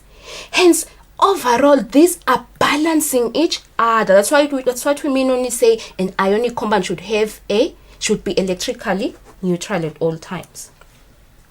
Ionic bonding between this then will result in the formula CaCl2, and we expect the structure of calcium chloride to have twice the number of chloride ions to calcium in a ratio of 2:1, dear learner, held by these ionic bonds we're talking about, whereby we say the metal atom has resulted in the positive ion, while the non-metal has resulted in the negative ion. A short exercise: describe the ionic bond formed in magnesium oxide. We're saying a magnesium atom transfers its 2 valency electrons to an oxygen atom. Remember, this is in group 6. It requires 2 electrons to have that 8. So a positive magnesium ion and a negative oxide, remember we changed the suffix, are formed, which attract and form an ionic bond. So we now have the magnesium oxide. Let's try this last exercise, dear learner. You're told that you have sodium chloride, which is an ionic compound. It contains sodium ions and chloride ions. The question says, explain how a sodium ion is formed from a sodium atom. The response is that a sodium atom loses, we expect to see that word loses, It's one valency electron becoming a sodium ion. Please, when you're talking of the formation of ions, mention the gaining, mention the losing of electrons, dear Lena. The second question says, give the symbol of the chloride ion and the total number of electrons it contains. Go back to your periodic table. You'll see that this is in group 7 and it has the symbol of C in the small letter L. But since now we're talking of an ion, meaning it has gained 1 electron, we expect the symbol to now change and be a Cl with a charge of a minus. That's how you show a ion. Remember, we said an atom is a charged atom. An ion is a charged atom. Sorry, dear Elena. And we're saying the number of electrons will now rise from 17 to 18 since it gained an extra electron. So in summary, dear Elena, we have described how metal atoms lose electrons to form cations and non-metal atoms gain electrons to become anions. We have described how alkali metal atoms will transfer its 1 electron to a halogen, remember, that has 7 and only requires 1 to complete its shell. Hence, this readily form an ionic bond. We've also described how metals generally transfer their valency electrons, including to a number of non-metal atoms, to achieve this noble gas electronic configuration. Hence saying non-metals gain electrons given away by the metal. And lastly, we're able to show how we can draw dot and cross diagrams in order to demonstrate ionic bond formation. Thank you, dear Lena. That is all for today. I hope you enjoyed our lesson. Thank you so much, Tobile. Yes, we are hoping Form 4s enjoyed the lesson and they learned about ions and ionic bonds. Thank you so much. We are wishing you a lovely day. Thank you, Sisi. All right. Form 4s, please do not go anywhere. Up next is your mathematics lesson with Lungelo Malinga. We will be right back after this.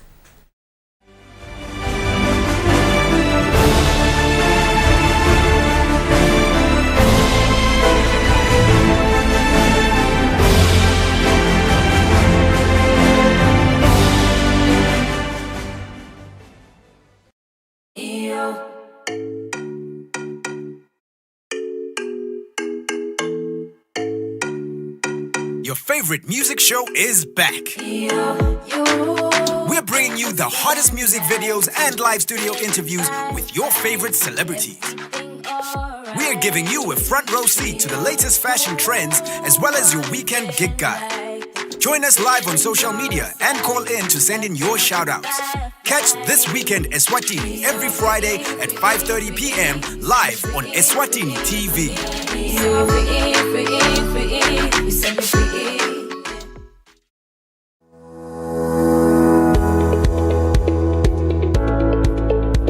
Why should we pay our TV license? The content on our local television is actually more up to date. The industry is enhanced. It is a criminal offense not to pay your TV license and attracts a fine of 500 emalangeni or 6 months imprisonment. And the industry is definitely blooming, ladies and gentlemen, so that's what we have for you, but we'll be right back just after the break and we'll give you more of Miss V.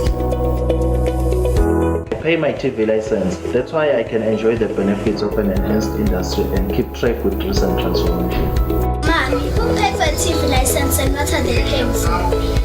The owners of TV set and gadget with a tuner like DVD set have to pay. Pay your TV license at Netbank with the details provided on screen. Or use your cell phone via the mobile money Pay. You could also visit your nearest post office and pay there.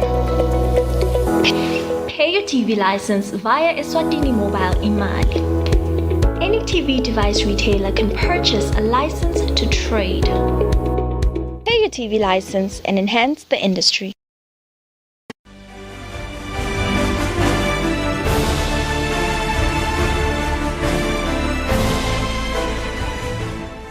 Welcome back to Home Study live on Eswatini TV. A very good afternoon to you if you have just joined us. My name is Nogwazi Dlamini. Right now we're doing Form 4 Mathematics with Lungelo Malinga, who is already with me in the studio. Good afternoon. How are you today? I'm fine, Wazi. How are you? I'm doing well, thank you. Today we're doing part 2 of vectors, right? Yes, today we are completing vectors. Okay, what are you expecting your Form 4s to have learned by the end of the lesson?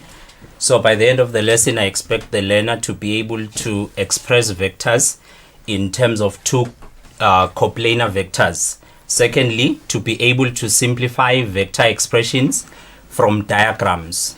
I also expect the learner to be able to use position vectors to solve vector problems.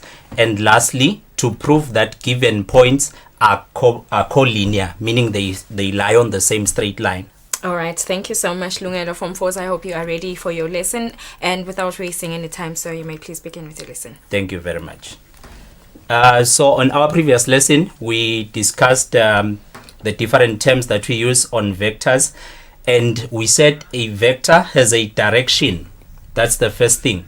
And secondly, a magnitude. A magnitude also represents, or it simply means the length of the vector. And then vectors are indicated using bold or italic small letters. So it can either be small letter A, small letter B, whatever small letters that may be used to express the vectors. And also vectors can be expressed in as column vectors. So as column vectors, the vector will be expressed in terms of x and y, where the x value represents the horizontal movement, and then the y value represents the vertical movement. So if also these two values these are real numbers that can either be positive or negative. So if it's positive for the horizontal one, it means you'll go to the right. If it's negative, it means you'll go to the left. And then this one, if it's positive, it means you'll go up. And if it's negative, it means you'll go down. So that is what is represented by the column vector xy, like that. And then last week, so here, as you can see, we have got 2 points here, point M and point P.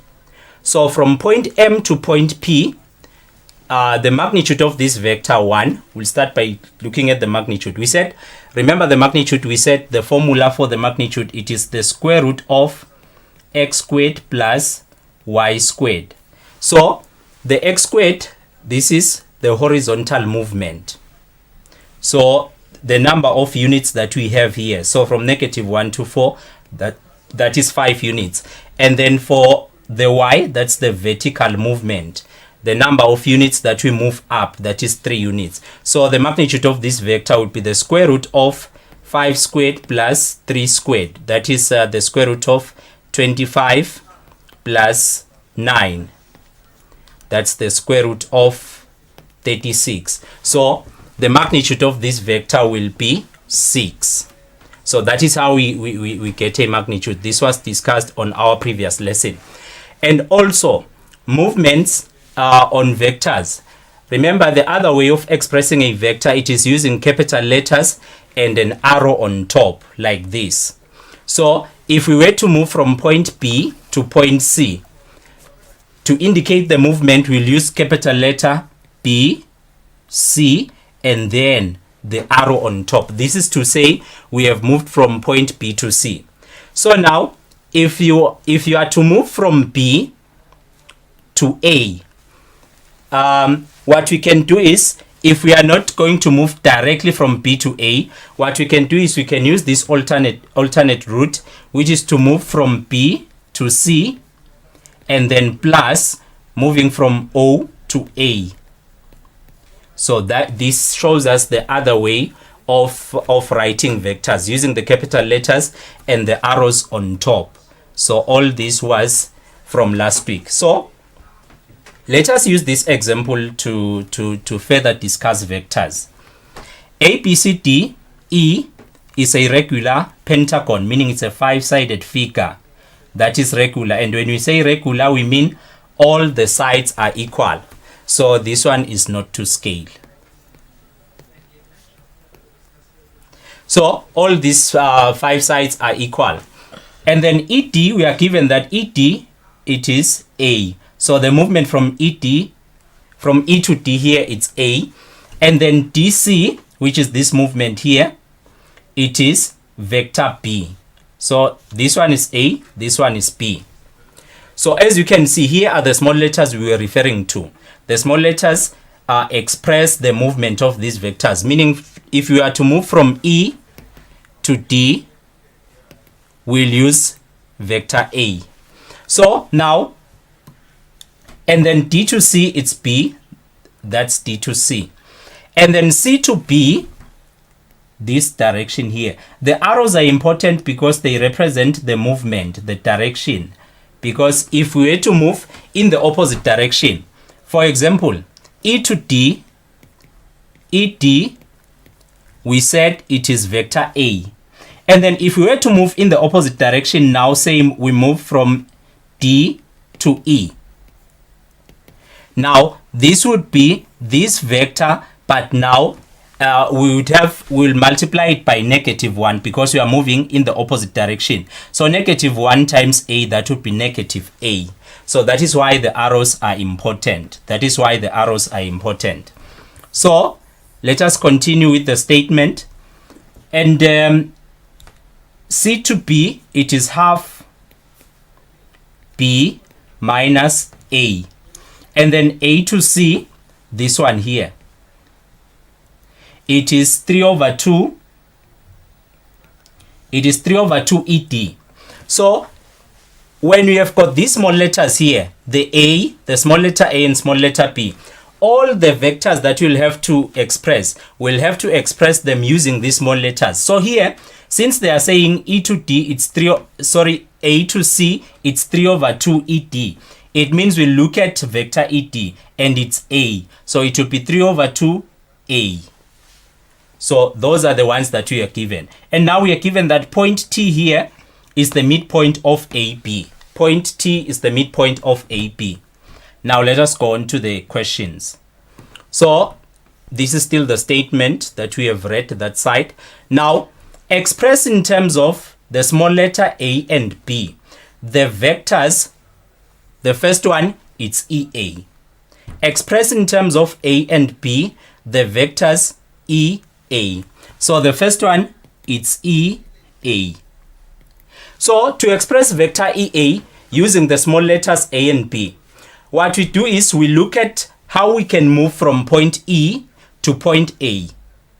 So we can't move directly from E to A like that because we are not given the vector for moving from E to A. So what we can do is we can take this alternate route. We can move from E to D, so ED, plus, so we move from E to D and then D to C, and lastly C to A, plus CA.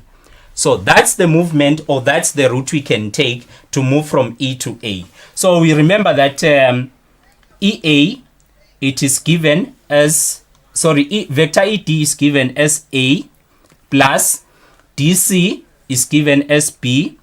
We are saying plus because the arrow is facing the same direction that we are taking. But if we were moving on the opposite direction, we'd have to multiply that vector by -1. Like in this instance here, the arrow is facing that direction, yet we are moving from C to A.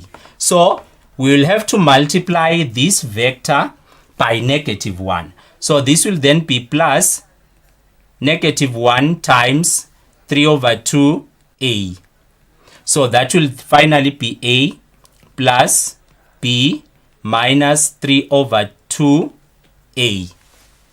So the question said express in terms of A and B these vectors. So what was left out is that this should be in its simplest form. So we can't just leave it like this. So this should be simplified. As you can see, we still have got common terms. We have got A and A here. So we'll collect the like terms. This will then be A minus 3/2 A plus B. So then we'll simplify the answer.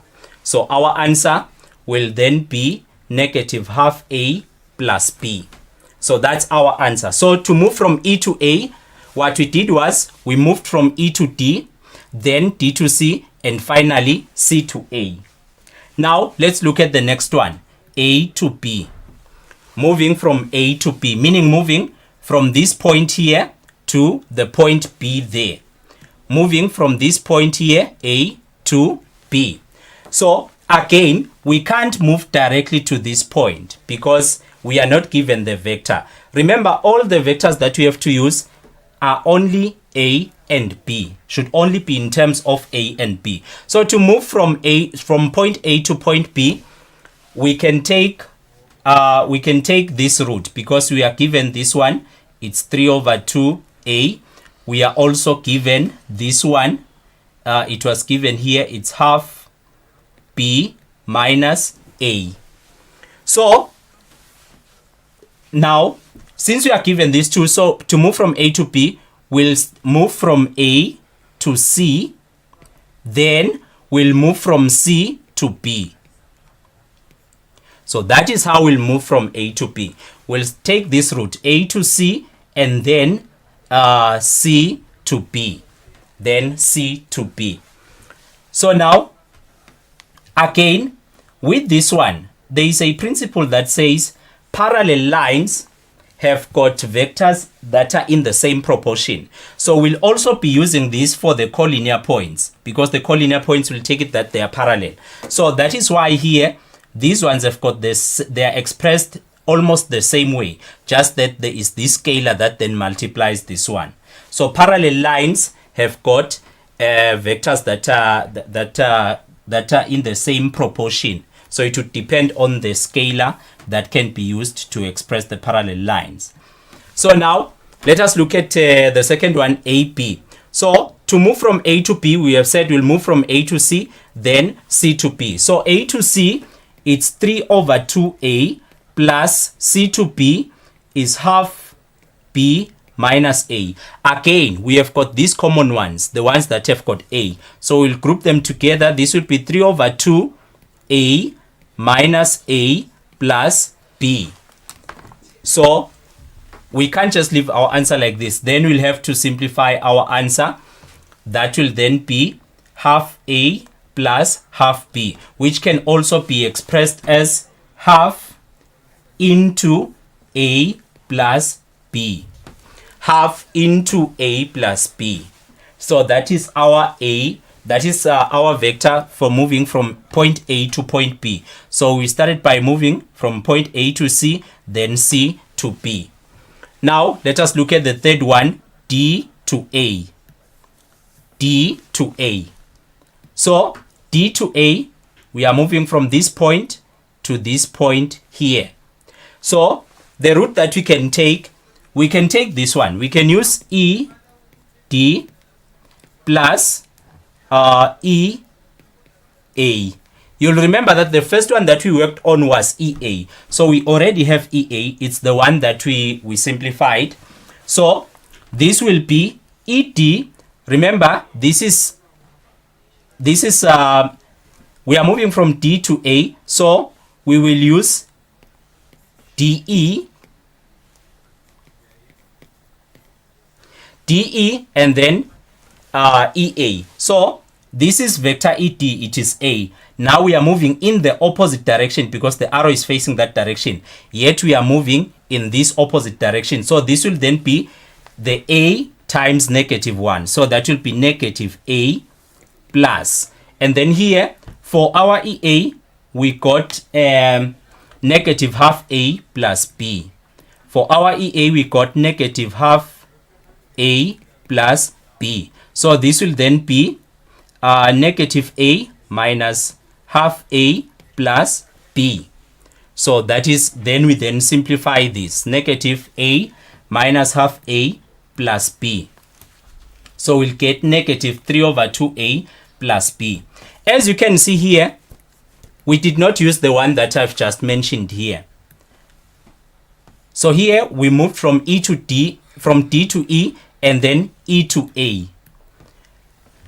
So that's the one that we used. Alternatively, you can move from D to C and then C to A. Would still get the same answer. So we'd move from D to C and then C to A. So D to C, it is B, plus C to A. C to A, remember we said C to A to C, we said it's 3 over 2A. Now, when we oppose this direction, because now we are moving in the opposite direction, it will be times the negative 1. So that will then be plus negative 1 into 3 over 2A. That will then be B minus 3 over 2A. That will then be B minus 3 over 2A, which is the same thing. Okay, now D to T. D to T. Let us look at the movement from D to T. So we are moving from D to the midpoint of AB here. So we can move from D to C, from D to T. We can move from D to C, and then C to B, and lastly B to T. B to T. So the first thing is would have to be determining the vector for A, B or BA. Determining the vector for A, B or BA, which is something that we have done already. Remember, part 2 was determining the vector from A to B. So we already have A to B. It is half into A plus B. So A to B, this one is half into A plus B. Half into A plus B. So if we are moving from B to T, it means, remember A to B, T is the midpoint of A to B. So T will be half of this. T will be half of this. From A to T, it would be half of that. So now we can use D to C plus C to B, and lastly B to T. So D to C, it is vector B. C to B, it is half B minus A, and lastly BT will be, firstly it will be the opposite of this. So it would be times negative 1. So that would be negative half A minus half B. So this is just B to A. This is just B to A. So now B to T, remember it's the midpoint of this. So times half. This times half would then be, so we simplify. We multiply by the scalar 1 over 2 here. We'll have negative 1 over 4A plus, minus negative 1 over 4B. And then we put it here. So this will then be B plus half B minus A minus 1 over 4A minus 1 over 4B. So then we group all the terms that have got A on one side and then all the terms that have got B. So this will then be B plus half B minus 1 over 4B, and then minus A minus 1 over 4A. So this will then simplify to negative 5 over 4A plus 5 over 4B, which is the same as 5 over 4 into negative A plus B. So we can simplify that into this one. So what is important with all of this, it is the points that you move, the direction that you decide to use. Now, E to W, let us look at E to W. So E to W will be from here, from this point E to this point here. So remember with this one, the W, we were told that BW, it is on the statement here. Given that BW is an extension of BA such that BW is equals to 3BA.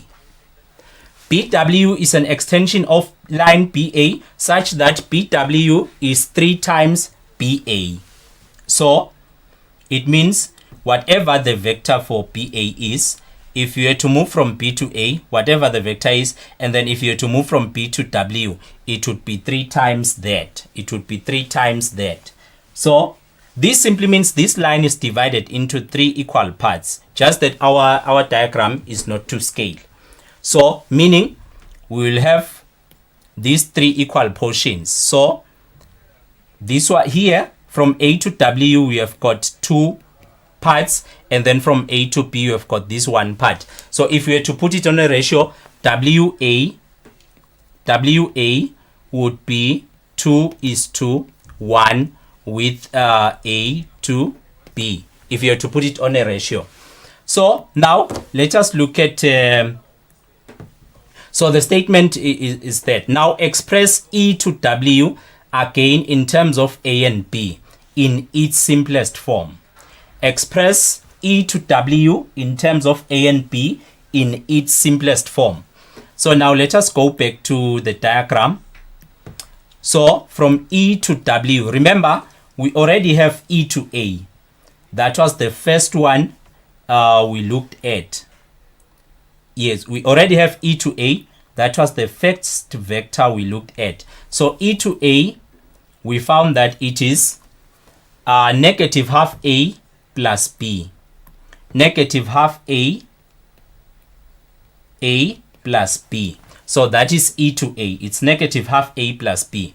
Now we have already worked on AB.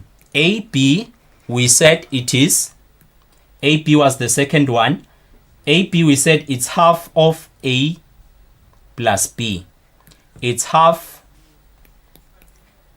of A plus B, like that. So now, remember we have put this in a ratio that this is 1 part, these are 2 parts. So now, the first thing we must be cautious of here is that we are moving on an opposite direction. We are moving on the opposite direction. So this will now be negative half A minus negative half A minus half B. So this one will be negative half A minus half B. The BA, it will be negative half A minus half B. So now we have to multiply this by 2. We have to multiply this by 2 because remember there are 2 parts that are left here. So now our solution will then be, so we'll move from E to A. E to A, we have said it is this part, and then we multiply this by 2. I've already said it's negative half A minus half B because we are moving in the opposite direction. So that is why these signs have changed. So that's why the signs have changed. So when you simplify this, 2 times negative half, it becomes negative A and then negative B. So we then collect like terms. This will then be negative half A minus A plus B minus B. So as you can see, positive B and negative B, they will then cancel out. That is why on our answer, we no longer have the value B. So our answer will just be negative 3/2A. And then the last one for this question would be to express EC and WB as a ratio, in its simplest form. So from E to C, we look at our diagram and look at how we can move from E to C. So from E to C, remember it is we move from E to D plus D to C. So that will be A plus B. That's EC. EC will be equals to A plus B. And then we are making this a ratio with WB. WB. So now WB will be 3/2 this. So this one we have said it's A plus B, and then this one it's 3/2. It's 3/2A plus 3/2B. So if you simplify it, you can take out the scalar 3/2, and then in brackets you'll be left with A plus B. So as you can see with this side, we've got A plus B. in the brackets, we have got the same values. So now we'll focus on the scalars. So the scalar, here it's 1, and then here it's 3 over 2, which is 1.5. So if we are to simplify ratios, we should leave them as integers. So use just one value that you can multiply the two values so that both values can be integers. So if you multiply both these values by 2, so this will then be 2 is to 3. So this is E to C and WB as a ratio. Now let us look at this parallelogram. It is given these 4 points, A, B, O, A, B, and C. Now express AC as a column vector. Express AC as a column vector, meaning express this one. So to move from A to C, what you can do is we would move from A to O, A to the origin, and then O to C. So that is how we can express A to C. So now when you move from this one, since it's a point, it's from the origin. So it can be expressed as a column vector. So OA as a column vector will be 3, 7. OA will be 3, 7. But now we are moving from A to O. So we'll multiply this by the scalar -1 because we are moving in the opposite direction. Hence, this will then be -3, -7. So AO will be -3, -7. So now if you add the two, so this is the same as if you say -1 plus 5, it's the same as 5 minus 1. -1 plus 5, it's the same as 5 minus 1. So it's a matter of swapping the two values. So that is why in most instances you will find that if you are to express AO plus OC, you will find that since this one will then be negative, so that you will now have OC minus AO. So in most instances, it is written like this. So it shouldn't confuse you. It's simply that this one was now multiplied by -1 because the direction is the opposite one. And then we have put it this side because we have just swapped and it doesn't change the value. So now that is why we will have 6,2 minus 3,7. 6,2 minus 3,7. So our answer will be 3, -5. Our answer will be 3, -5. So now let us look at the collinear points. So we have to show that these 3 points P, Q, and R lie on the same line. So if we were using coordinate geometry, we would look at the different points, show that from P to Q and from Q to P to R, they would have the same gradient, and also show that the equation is the same. But here with vectors, we will have to show that these 3 can be scalar multiples of each other. So which are the 3? One, from point P to point Q, that's the first one. From point Q to point R, that's the second one. And lastly, from point P to point R, P to R, that's the third one. So show that these 3 are a scalar multiple of each other. So to show that, we will move from P to Q. P to Q will be, so P to Q will be 0, -1 minus the Q will get 4, 2.